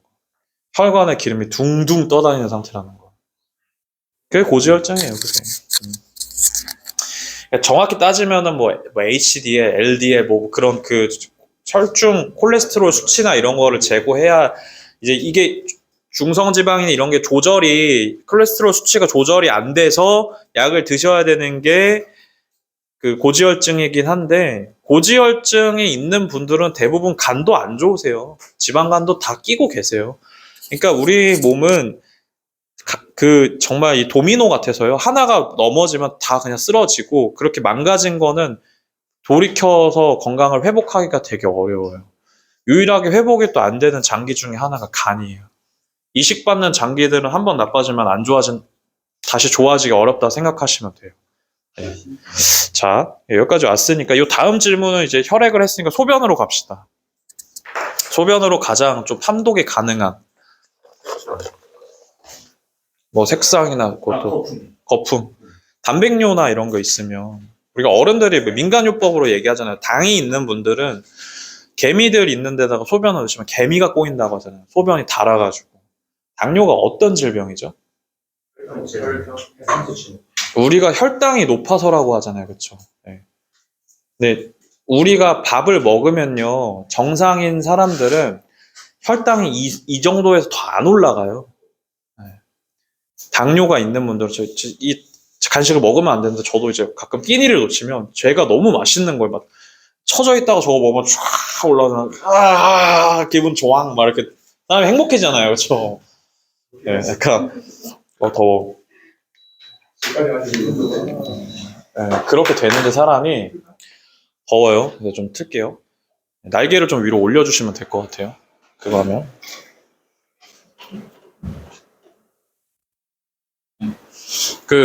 제가 이제 이게 느낀 게, 당뇨는 정말 사람이 절대 걸리면 안 되는 병이에요. 당뇨가 지금이라도 좀 의심되거나 가족력이 있는 분들은 빨리 잡으셔야 돼요.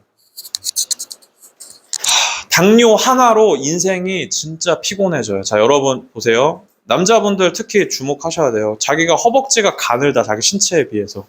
네. 남자는 뭐 허벅지 둘레가 뭐 30인치 이상이 돼야 된다, 뭐 이렇게 얘기했는데요. 그건 좀 어려울 수 있고. 근데 허벅지가 남자는 나이가 들면 가늘어져요. 허벅지 근육이 왜 중요하냐? 우리 몸에 있는 근육의 3분의 1 이상이 허벅지 근육이에요. 근데 우리 몸에 들어오는 당을 얘가 다 대사를 해요. 허벅지에서 대사가 다 일어나요. 당뇨 환자분들 보시면 허벅지가 다 가늘어요. 다 가늘어요. 그런 얘기 막 하죠. 근데 조심하셔야겠어요. 유전 있으시면 대부분 와요. 없는 분들은, 자, 우리나라 사람들 당뇨 왜 잘 걸립니까? 흰쌀밥 먹잖아요. 네. 정제된 탄수화물을 섭취를 많이 하니까 걸리는 거예요. 외국 애들은 요즘 액상과당이 뭐죠? 콘시럽이에요, 콘시럽. 액상과당은 콘시럽입니다. 그거가 물엿이 콘시럽이에요, 여러분들. 설탕, 콘시럽 드시면 몸 작살납니다, 진짜. 저도 요즘 탄산 잘 안 먹으려고 노력해요. 예전에 진짜 입에 달고 살았거든요. 밥 먹고 나면 이렇게 입이 까끌까끌하고 한 것 같아서 담배 끊었으니까. 자, 아무튼 당뇨에 대한 질문. 소변 검사하면 단백뇨나 거품. 이거는 진짜 거품 그냥 물에 떨어졌는데 잠깐 나는 게 아니라 안 없어져요. 당뇨 있는 분들은 그게 없어지질 않아. 설탕물이 설탕물. 그냥 거의 개미야, 본인이 약간. 네. 꿀을 싼 거야. 죄송합니다. 이런 표현이 맞나요? 너무 갑자기 좀 저렴한 얘기를. 더워. 네. 이게 당뇨가 왜 걸리면 안 되는지 여기서 말씀드리겠습니다. 우리 몸은 당뇨 이제 혈당 스트라이크라는 게 있어요. 이제 이게 당뇨가 올라갔다 내려갔다를 반복, 이게 혈당이 올라갔다 내려갔다 반복하면 아무리 건강한 사람이더라도 몸에 이상이 생겨요. 혈관에 상처가 생깁니다. 혈관에 상처가 생기고요. 그 상처가 생긴 벽으로부터 두꺼워지기 시작을 합니다. 우리가 피딱지가 올라가 있으면은 얘가 생채기 나고 나면 간단한 건 괜찮은데 완전 딱 까지고 작살나고 흉터가 난 거나 다시 안 아물잖아요. 걔가 올라오는데 그게 내 피부에 생긴 건 괜찮습니다. 근데 그게 뇌혈관이라면 어떻게 할 거예요? 뇌혈관 내부가 두꺼워진 거 아닌가요? 그렇죠? 그러니까 당뇨 환자들은 혈관 질환이랑 항상 걱정을 하셔야 되는 거예요. 그리고 당뇨 환자의 두 번째 걱정은 뭡니까? 신장에 문제가 생깁니다. 신장에. 그래서 투석으로 가는 겁니다. 당뇨 환자가 당 조절이 안 되고 의사가 시키는 대로 식단 조절 안 하다 보면 무슨 일이 생기냐? 반복되죠. 신장에 문제가 생깁니다. 신장이 뭐 하는 데입니까? 여과 기능을 하잖아요. 우리 몸의 필터입니다. 네. 독소가 우리 몸에 다시 들어오지 않는데 혈당 조절 안 되고 신장에 무리가 가다 보니까 신부전이 옵니다. 신부전이 한 번, 두 번이야 괜찮겠지만 몸에 사는 동안 지속이 되면 투석을 받으셔야죠. 투석을 하는 순간 우리는 끝났다고 생각하시면 됩니다. 인생 진짜 종친 거예요. 제가 봤거든요. 투석하시는 분을. 인생 진짜 피곤하게 살아야 돼요. 자, 이틀에 한 번씩 가까운 병원에 투석을 하러 가는데 6시간 누워있다 와야 돼요. 내 몸에 있는 신장이 제 기능을 못하니까 피가 그 기계에 들어가서 다시 다 걸러진 다음에 들어오는데 아무것도 못해요. 시체예요. 그래서 친한 지인분께서 투석을 하고 나오셨는데 정신을 잃어서 땅바닥에 머리를 내려 꽂아서 이가 부러지셨어요. 그런 일 허다해요. 젊은 사람도 맥도 못 쳐요. 투석 한 번 하면. 현실이에요. 근데 당뇨 환자가 투석 만성신부전증 진단 받으면 국가에서 지원되죠. 되는데 보장 있는 거 아셔야 되잖아요, 그렇죠? 근데 만성 신부전증으로 보장받을 수 있는 특약이 몇 군데나 있죠? 자, 정확하게 말씀드릴게요. 당뇨로 수술하는 경우가 몇 번이나 있습니까? 별로 없습니다. 네. 족부 절단이라든지 그런 거 아니요, 잘 없어요. 근데 만성 신부전은 사람이 살 수 있는 확률이 하나가 더 있습니다. 신장 이식 받으시는 거예요. 이식을 받는 경우 실비 적용 어떻게 되죠? 이식해주는 사람, 하는 사람 다 되죠? 네, 다 됩니다. 실비는 이식을 해주는 사람이랑 받는 사람이랑 둘 다 돼요.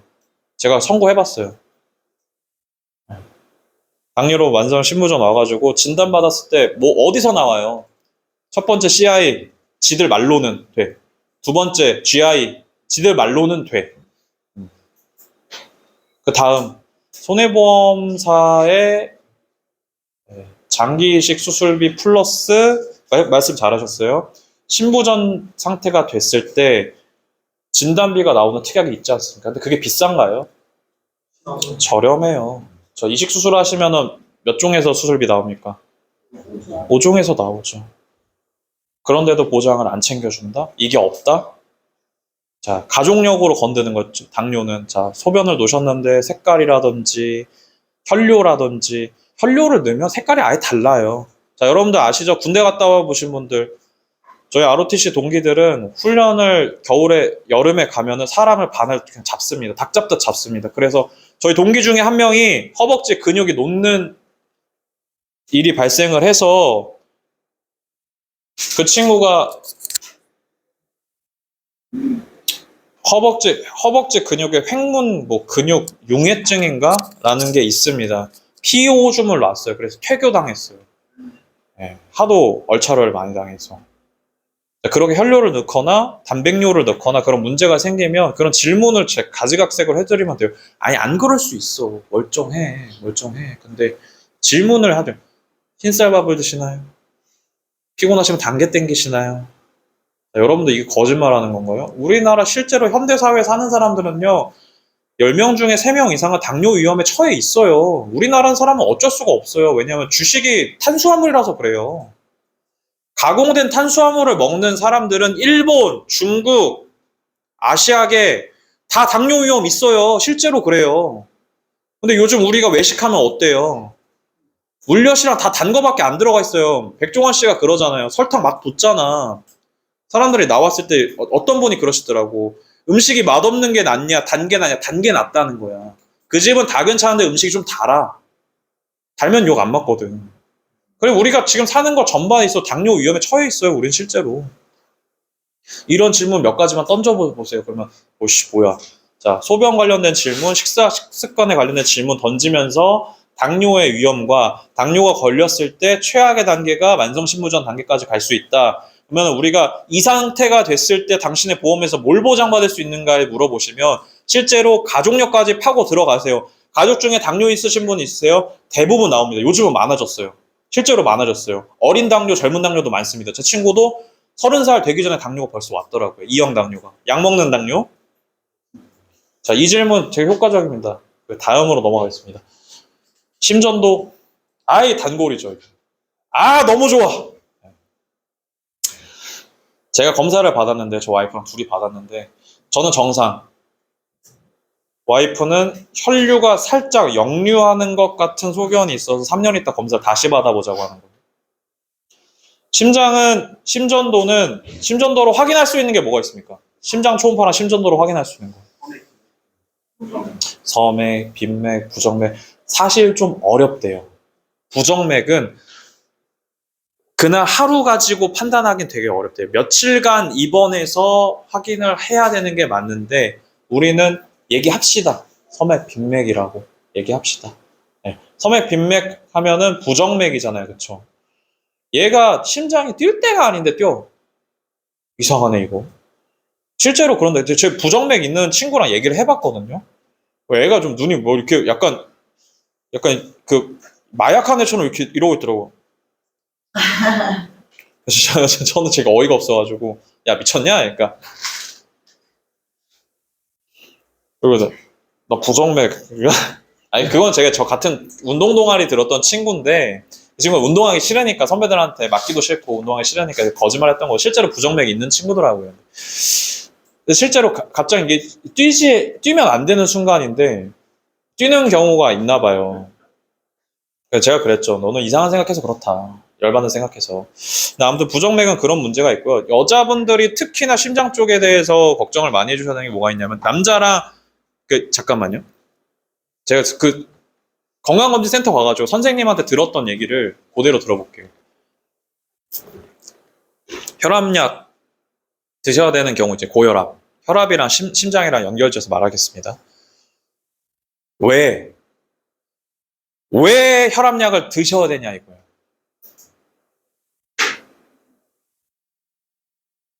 왜? 모르시죠? 얘기 드릴게요. 혈압이 계속 이렇게 열심히 뛰잖아요. 그렇죠? 그러면 무슨 일이 일어나는지 아세요? 혈압 조절이 안 되면 심장 근육의 두께가 두꺼워져요.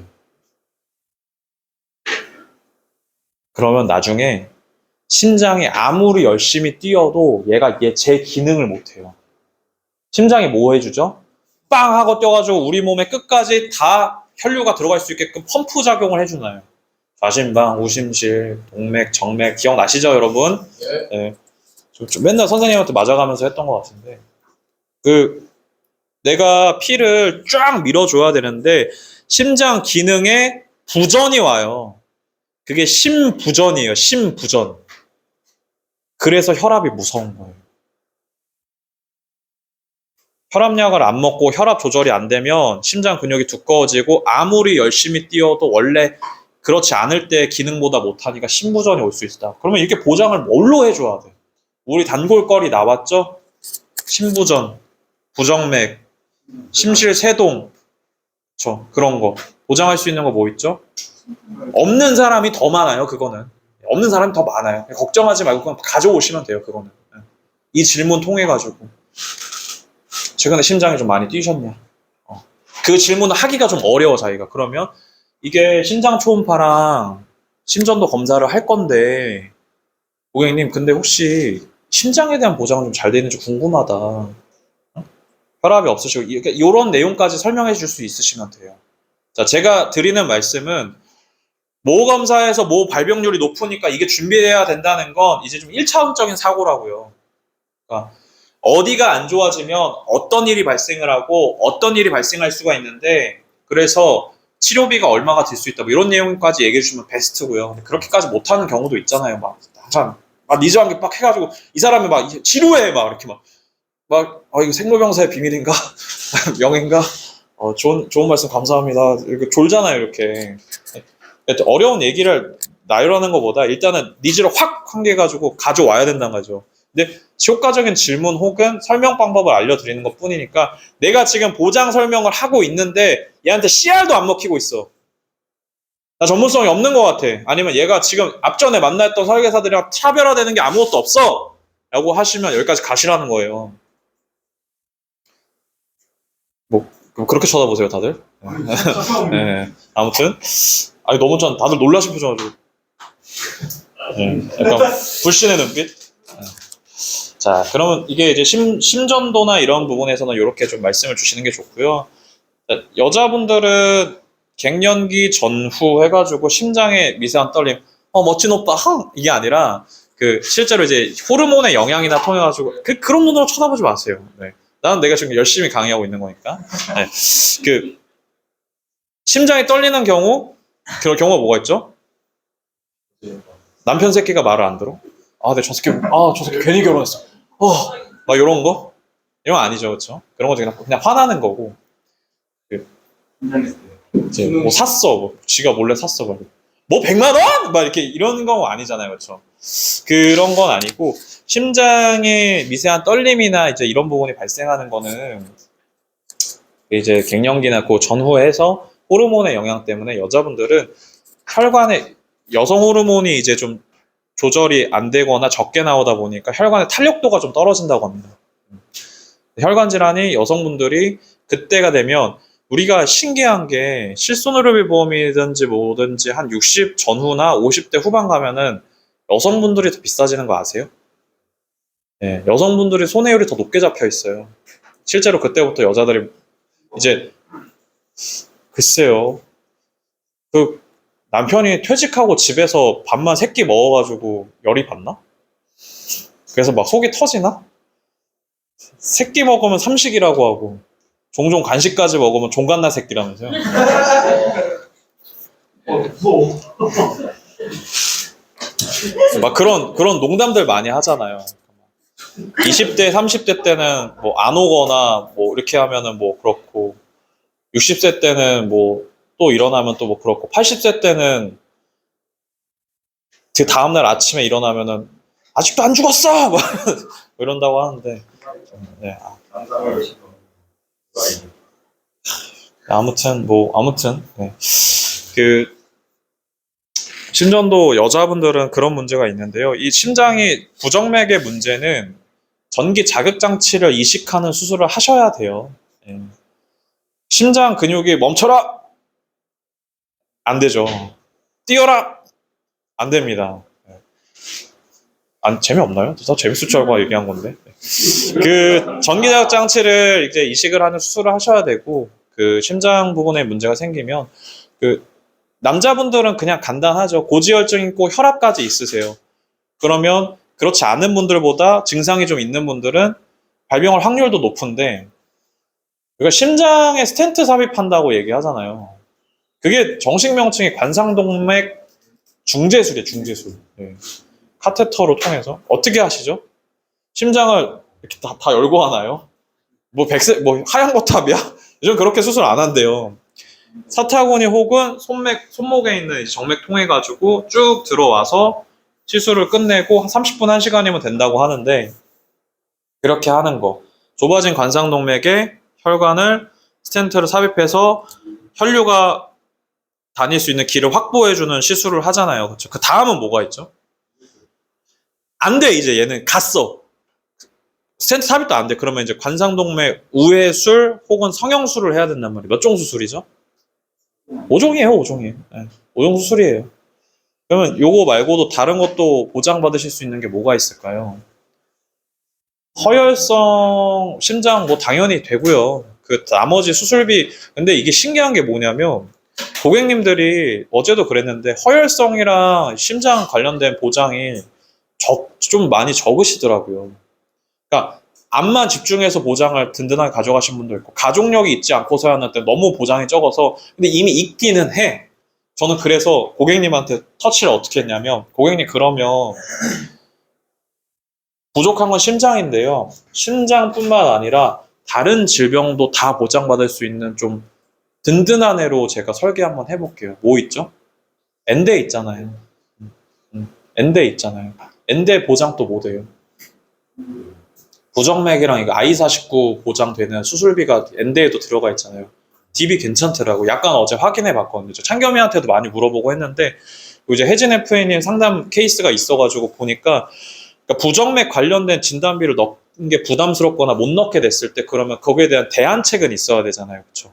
보니까 엔데 수술비에서 보장이 되길래 그거 했는데, 그거까지 하면은 진단비를 좀 업셀링 하는 것보다 보험료 저렴하거나 아니면 좀 보장을 넓힐 수 있는 부분이 있으니까 그렇게 고객님을 좀 설득을 했고요.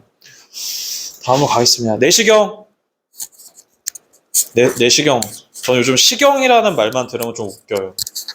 성시경에 먹을 텐데 아세요? 네. 그거를 따라한 사람이 있어요. 놈놈놈인가 뭐. 아무튼 뚱시경에 먹을 텐데라고 그거 패러디한 사람이 있는데, 아무튼 저는 약간 좀 코드가 이상해서, 네. 안 웃으셔도 상관없어요. 웃으시라고 하는 말 아니에요. 네.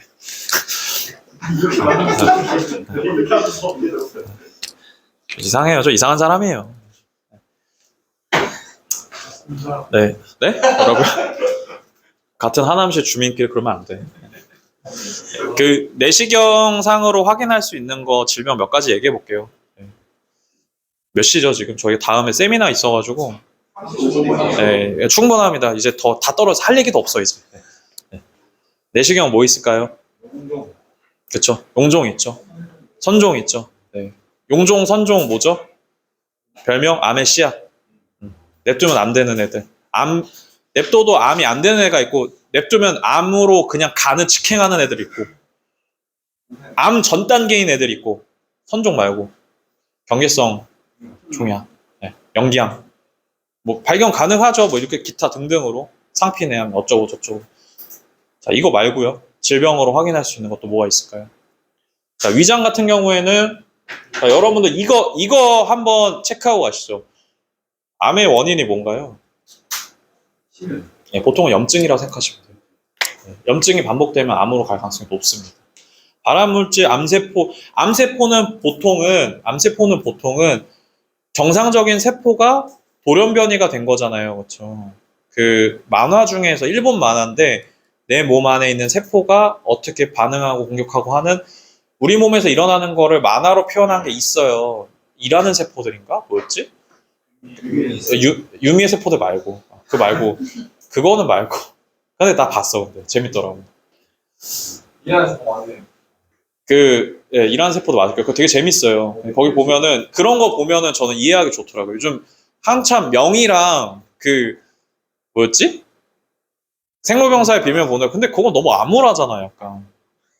그거 보고 있으면은 약간 인간극장이랑 예전엔 재밌었는데 점점 좀 심각해지더라고. 진짜 많아. 예. 근데 이 만화 되게 재밌어요. 좀 약간 덕후 같은데 한번 보셨으면 좋겠어요. 병에 관련된 마음. 예, 병에 관련된 만화예요. 근데 거기 암세포가 나오거든요. 암세포는 정상세포가 이제 얘가 중2병이 온 거죠. 삐뚤어질 테다.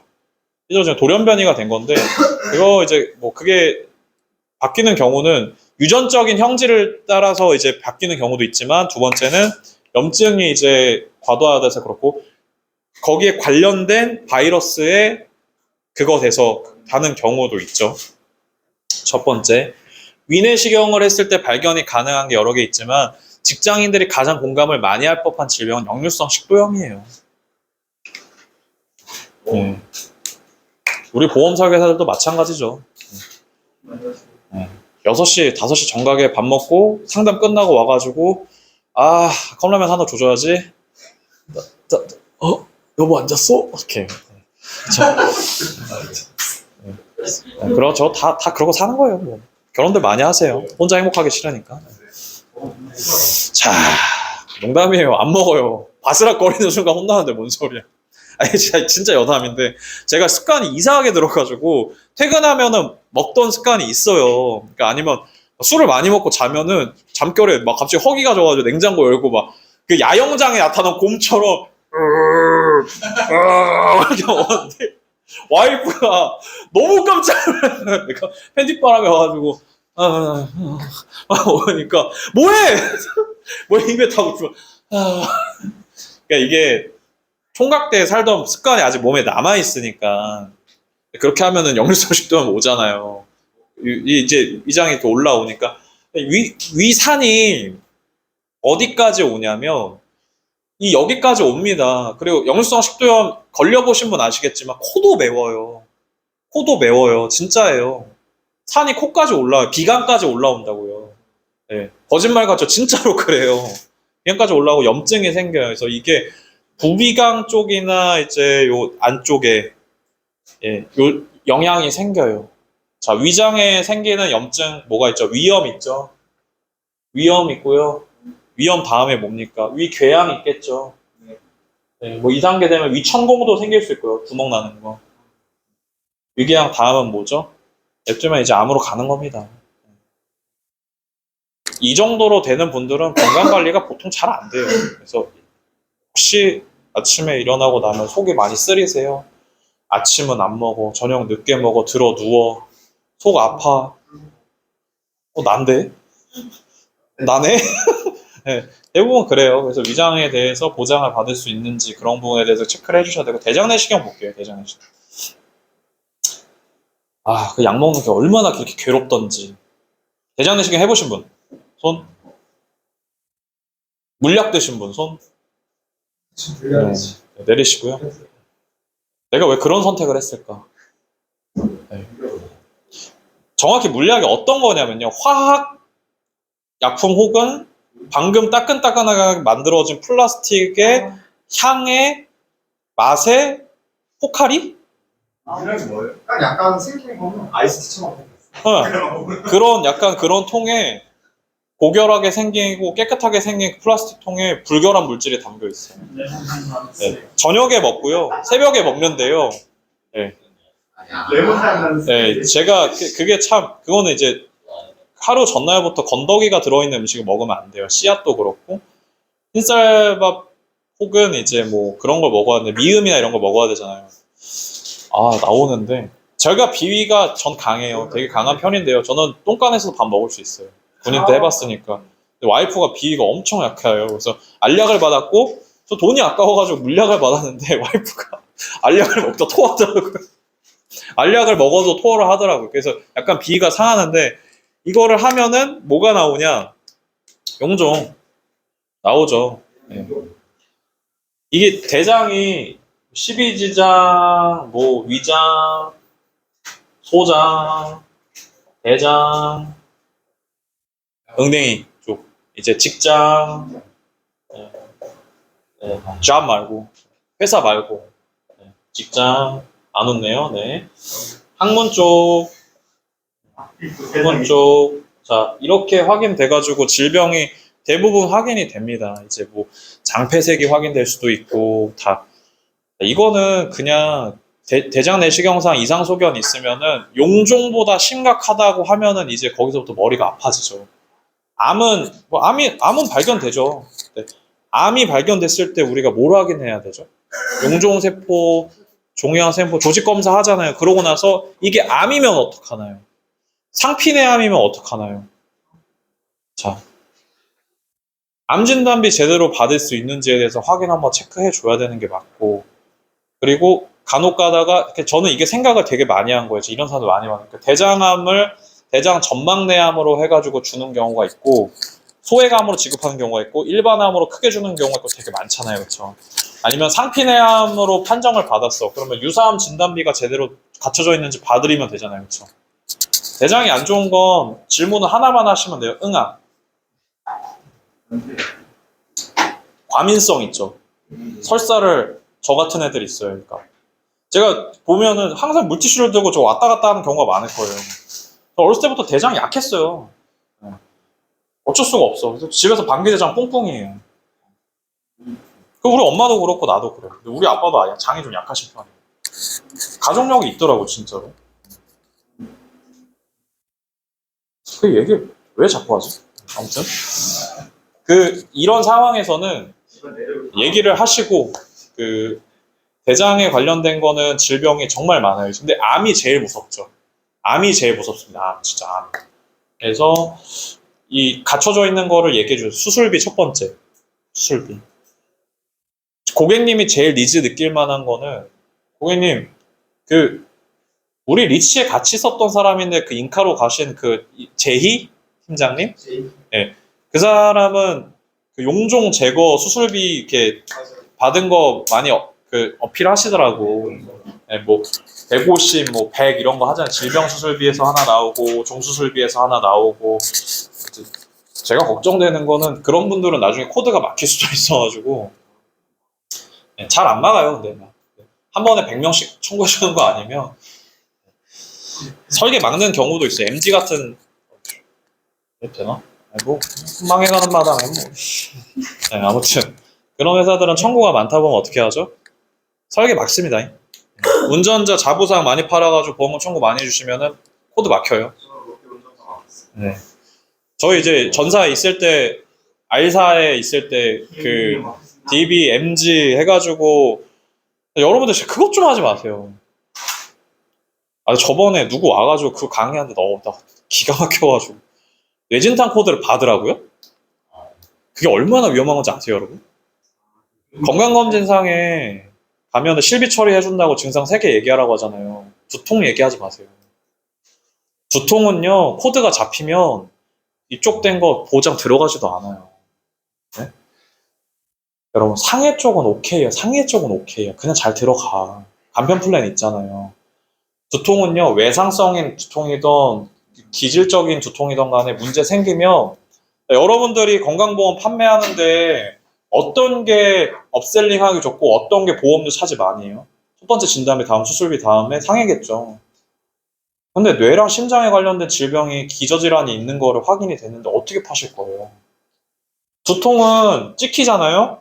가끔 재수 없으면 간편으로도 인수 안 되는 경우 있어요. 이분 근접력이 아니라 인수 불가 질환으로 안 된다고요. 그런데 그런 고객을 가지고 뇌진탕 코드를 받으라고?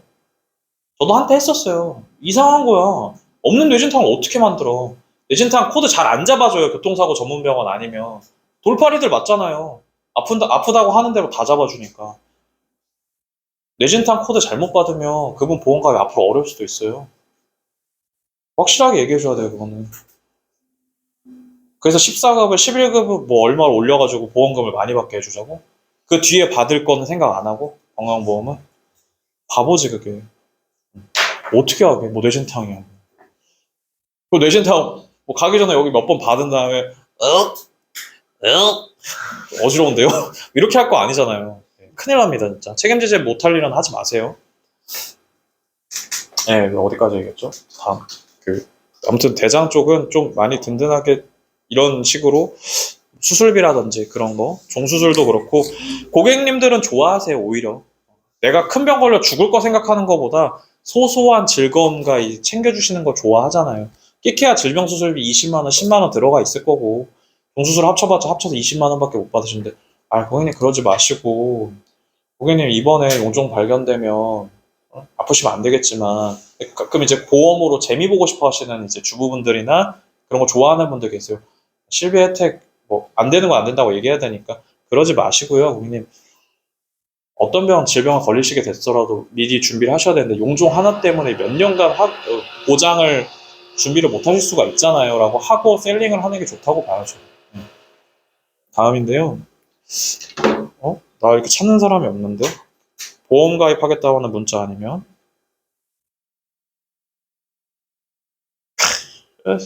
계약한대. 대학원 백세만개로 계약한대.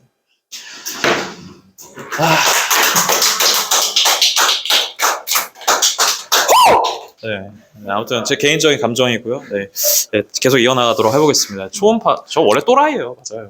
아시잖아요. 근데 미친 고객들을 상대하려면은 우리는 더 미친 사람이 되어야 됩니다. 멋있어. 쩔었다, 방금 쩔었다. 네. 자, 그 초음파로 발견될 수 있는 데가 뭐가 있는지 제 열정이 가끔 감당이 안 되시는 분이 계실 텐데, 제가 리치 전사에 있을 때는 더 또라이였어요. 막 사무실 뛰어다니고 막 그랬거든요. 되게 불쾌했어요, 옆에 직원분들이. 신경 안 썼어요. 저한테 자리 바꿔달라고 하신 분도 다른 본부장님한테 저희 대빵한테 제 옆에 있는 자리 바꿔달라고 하신 분도 계시다고 하더라고요. 네. 맞다. 제가 하도 이상해가지고. 근데 막 그런 얘기 많이 뒤에서 들었어요. 근데 애는 착해. 좀 또라이 같은데 애는 착해. 뭔 소리야, 씨. 아무튼 초음파 얘기로 하고 이제 종결 하겠습니다. 시간이 좀 됐으니까. 자, 여러분. 초음파가 진짜 좋은 것 같아요. 전 초음파 진짜 좋은 것 같아요. 초음파 어때요? 안 열고 일단은 확인이 가능하잖아요. 그렇죠? 우리가 이제 초음파로 확인할 수 있는 게 경동맥 초음파. 경정동맥 초음파는 여기 협착도 뭐죠? 몇 시예요 지금? 빨리 정리할게요. 여기 좁아지면 뭐죠? 여기도 뇌혈관 질환이에요. 뇌혈관 질환. 갑상선, 결절, 그렇죠? 갑상선의 이상한 모양 확인하시면 뭐가 있겠습니까? 암이 될 수도 있고 결절이 될 수도 있고. 결절 제거하면은 결절 제거한 거 보험금 지급되나요? 지금 대단한 큰 분쟁 사례죠, 그렇죠? 네. 보험사에 뜨거운 감자가 뭐가 있습니까 지금? 백내장, 갑상선 결절 제거 주냐 안 주냐, 갑상선 결절 하이프도 그렇고요. 갑상선 결절 제거하냐 안 하냐에 따라서 문제도 있겠지만, 갑상선에 있는 결절을 제거할 때 보통 뭐 하죠? 고주파 열 시술하죠. 태우죠. 수술로 인정을 할 거냐 안 할 거냐에 대한 부분이 있어요. 근데 하는 회사도 있고 안 하는 회사도 있는데, 하냐 안 하냐의 문제가 아니라 수술비 보험금 중에서 갑상선 질환으로 인한 거를 제거를 했을 때 몇백만 원씩 지급이 되니까 지들이 지급 거절을 한 거예요. 장인어른의 소개를 받아서 아주머니 한 분의 보험금 지급을 제가 진행을 한 건 아니고요. 손해사정사님 도움을 받아서 진행을 했는데 2,500만 원 중에 지금 2천만 원인가 지급이 됐고 500만 원이 남았어요. 장난 아니죠. 결절인데. 결절은 지금 파트가 좀 많아요. 그래서 결절은 된다고 딱 잘라 얘기하지 마세요. 되게 어려워요. 네. 그때 한 번은 그것도 맞았어요. 네, 여기저기 가입을 하셔가지고 옛날에 가입하신 건데요. 결절은 지금 2.0 이상이냐, 네, 제거를 해야 되냐 말아야 되냐 그런 걸로 분쟁을 붙고 있는 거예요. 근데 계속 말을 바꿔요. 마지막에는 이제 의료자문까지 가는데요. 네, 의료자문 정도의 문제 뭐 가더라도 지금 고객한테 대단히 불리하게 작용되고 있으니까 갑상선은 결절 뭐 제거하는 거 뭐 보험금 많이 받을 수 있다 이렇게 딱 잘라 얘기하셨다 나중에 엮이면 골치 아픕니다. 그래서 확실하게 얘기를 해드리기 어려워졌어요, 지금. 원래 그 보험이 처음에 보험금 지급 만들어졌을 때는 그런 분쟁이 없었어요. 네, 그런 분쟁 사유가 없었는데 실제로 이거 찍고 나서 보니까 청구한 사람이 많아지네. 그러니까 얘네가 지금 현대해상한 TF를 구성했거든요. 가상선 결절 보험금 관련해서 TF 구성해가지고 안 주려고 노력 중이에요. 아니에요. 진짜예요. 저도 알게 됐어요, 이번에.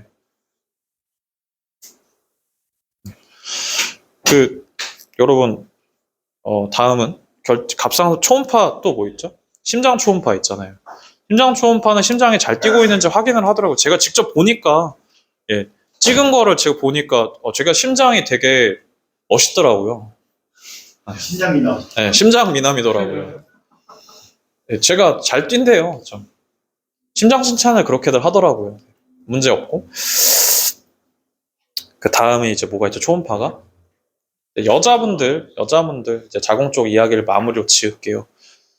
여자 고객들 만나시면 자궁 쪽 초음파 통해 가지고 확인할 수 있는 질병이 여러 가지가 있잖아요, 그렇죠?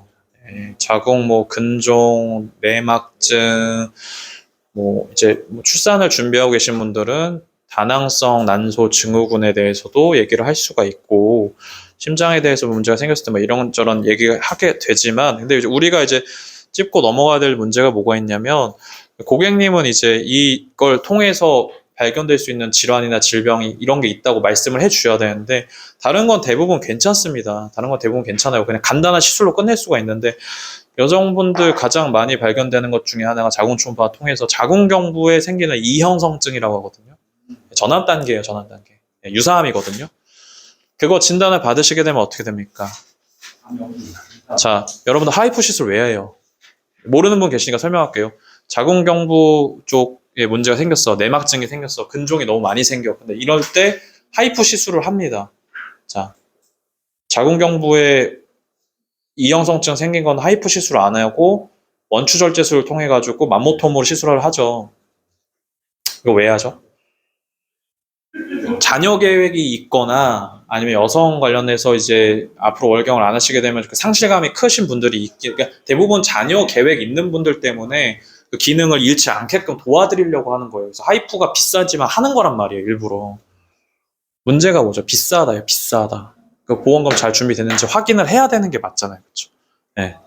그 장단점이 있어요. 하이프 시술이 자궁의 기능을 손실하지 않고 적출하지 않고 유지할 수 있다는 부분 때문에 자궁내막증이나 기타 질환이 있는 분들 하이프 시술 많이 하시고요. 네, 거의 다 끝났습니다. 예. 강의 중에 죄송합니다. 아닙니다. 아내가 그 아침부터 옥수수를 좀 다 손질을 해가지고. 오. 와, 김이 올라온다. 엄청 맛있어요. 어제 맛있어서 3개 먹었어. 되게 쫀득쫀득하고 맛있으니까 맛있게 드세요. 네. 감사합니다. 네. 뜨거우니까 조심하시고. 네, 여러분, 계속 하겠습니다. 제가 요 다음으로 드리고 싶은 말씀이 여성분들 아까 얘기 많이 했죠. 여성암 질환 발생 많이 한다. 자궁경부암은 왜 발생 많이 하죠? HPV 바이러스가 요즘 많아요. 그냥 그것 때문에 그래요. 인간 유두종 바이러스예요. 인유두종 바이러스에서 HPV예요. 이거를 예방하기 위해서 맞는 백신이 가다실이에요. 암을 발병하게 만드는 원인이 되는 바이러스가 HPV 바이러스인데 그 중에서 가장 고위험군에 속해 있는 애들을 10개 뭐 이런 거를 좀 예방해 준다고 해서 가다실 뭐 10가 앞에 있는 숫자가 그 바이러스의 개수를 차단해준다. 그 내용이고요. 저도 맞아야 돼요. HPV 바이러스는 성접촉으로 인해서 이루어지는 바이러스입니다. 네. 성접촉밖에 없답니다. 그게. 말하는. 네. 네. 네. 각자의 주관에 따라서. 어떡하라고 나보고. 의사도 아닌데. 네, 알아서 하세요. 맞든지 안 맞든지 그거 알아서 하시고요. 네. 맞냐 안 맞냐 그런 얘기 하려고 하는 게 아니라 니즈환기잖아요. 가다실 맞으셨어요? 안 맞으셨어요? 그런 얘기뿐만 아니라 HPV 바이러스는 성접촉으로 전염이 되고 그게 자궁경부암의 원인이 되는 바이러스고 발병률이 대단히 높고 감염률이 되게 높고 전염률이 되게 높습니다. 자, 다 어른이니까요. 솔직하게 얘기할게요. 요즘 비인두암이나 구강암 쪽에 발병률이 올라가고 있습니다. 왜냐? 구강성교 때문에 그렇답니다. HPV 바이러스 보균자와 구강성교를 하게 되면은 이쪽에 암이 생긴다고 합니다. 자, 자궁경부암뿐만 아니라 무서운 이유가 하나입니다. 요 안쪽에 생긴 암은 치료가 대단히 어렵답니다. 수술 받거든요. 이렇게 턱을 잘라가지고 연 다음에 제거하는 방법이 이제 방법이고 아니면은 그러니까 여기 되게 많은 기간이 지나가는데 그래서 안 되니까 방사능 치료를 통해 가지고 종양의 크기를 줄이고 맞는 방법을 찾고 이런 방법이 있는데 대단히 위험하다고 합니다. 그게. 예, 지금 표정도 되게 좀 심각해지시잖아요. 그러니까 뭐 가다실 맞아야 된다고 그런 얘기 있는데 그건 본인의 선택이니까 알아서 하시고요. 그 바이러스 하나 때문에 여성분들도 되게 큰 부담을 갖게 되고, 예. 그게 그 암이 생기면은 되게 큰 리스크예요.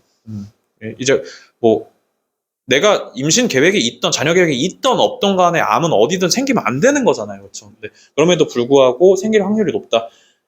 내가 암 가족력이 있던 없던의 문제가 아니라 이제 내 뭐 성생활이나 그런 쪽에 관련해서 그런 걸로도 생길 수가 있으니까 이거는 얘기하면 여자분들이 되게 많이 귀담아 들으세요. 야한 얘기하는 거 아니잖아요. 그렇죠? 자연스러운 내용인데 요즘 추세가 그렇게 흘러가고 있어요. 실제로 많이 늘어나고 있고요. 그래서 그런 부분에 있어서는 제가 예전에 저희 화학 선생님과 생물 선생님이 그런 얘기를 하시는 거예요. 사람은 있잖아. 태어나면 한 사람만 사랑해야 되고 한 사람만 관계를 해야 돼. 왜요? 그러지 않으면 그 사람이 큰 질병에 걸릴 수 있는 바이러스에 걸릴 거야 라고 하셨는데 그때는 이해를 못했어요. 알고 보니 그게 HPV 바이러스 얘기를 했던 거예요. 네. 그런 얘기를 하시더라고요. 누군 뭐 무분별한 성관. 그러니까 이제 뭐 피임을 한다든지 콘돔 같은 이제 피임 기구를 써야 되는 부분이 있는데 실제로 많이 늘어나고 있다고 합니다. 그런 얘기를 곁들여서 해주시면 좋을 것 같아요. 자, 화학약품 쓰고 하다 보니까 여성 쪽 관련된 암이 늘어나고 있고 HPV 바이러스도 대단히 큰 영향을 끼치고 있다고 하니까 이런 걸 통해 가지고 검진을 통해서 발견이 되면 자, HPV 바이러스가 어떻게 된 거죠? 자궁에 이미 이형성증이나 이형성 세포가 발견이 된 거예요. 네? 검사를 해 보니까 그러니까 문제가 생겼으니까 그게 생기면은 어떻게 되죠? 자궁 쪽에 부담보호를 자꾸 보험을 가입해야 되거나 전기관 재수 없으면 전기관 잡혀요. 전압 단계잖아요. 그거는 확실하잖아요. 냅두면 암 되는 거 맞으니까.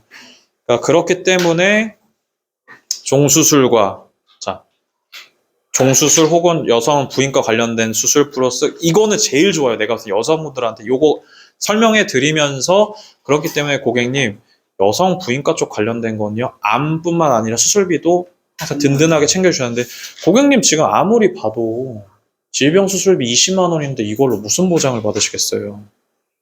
플러스 진단비도 더 추가해줘야 된다는 점 아시겠죠? 네. 이걸로 제가 드릴 얘기는 마쳤고요. 이게 어렵다 생각하시면 한없이 어려운데 쉽게 얘기해서 풀어내면 고객님들 되게 수긍 많이 하세요. 요즘 고객님들 수준 우습게 생각하지 마세요. 고객님들 되게 똑똑하세요, 이제. 네, 우리가 근데 의학적인 정보를 나누고자 고객님들 만나는 건 아니잖아요. 근데 이런 내용을 가지고 예전에 보장 상담이라는 게 1차원적으로 고객님 암 진단금이 2천만 원밖에 안 되세요? 1억 원 되셔야죠. 이런 상담에서 그게 아니라 이런 검진을 받으시게 되면 이런 질병이 발생할 수 있는데 고객님 문진표를 보니까 고객님의 상태는 이런 질병이 걸릴 가능성이 좀 대단히 높은 상태다. 건강 상태가 좀 많이 안 좋으시다. 만약에 건강검진을 보험 점검 없이 보장 분석 없이 진행을 하시게 됐을 때 이런 질병이 발생되게 되시면 지금 가지고 계신 보험에서는 보장을 못 받거나 대단히 적은 금액을 받으시게 될 거다.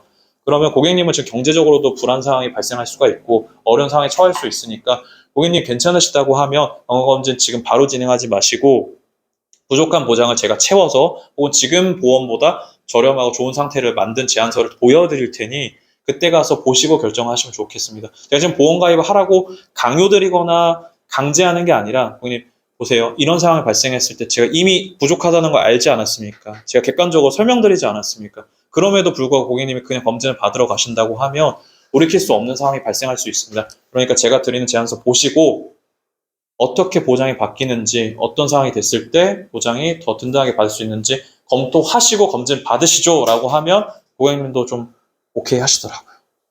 이해되셨나요? 네. 오늘 강의 들으시느라 고생하셨고요. 본인들 영업하시는 데 큰 도움 되셨으면 좋겠습니다. 이상입니다. 감사합니다.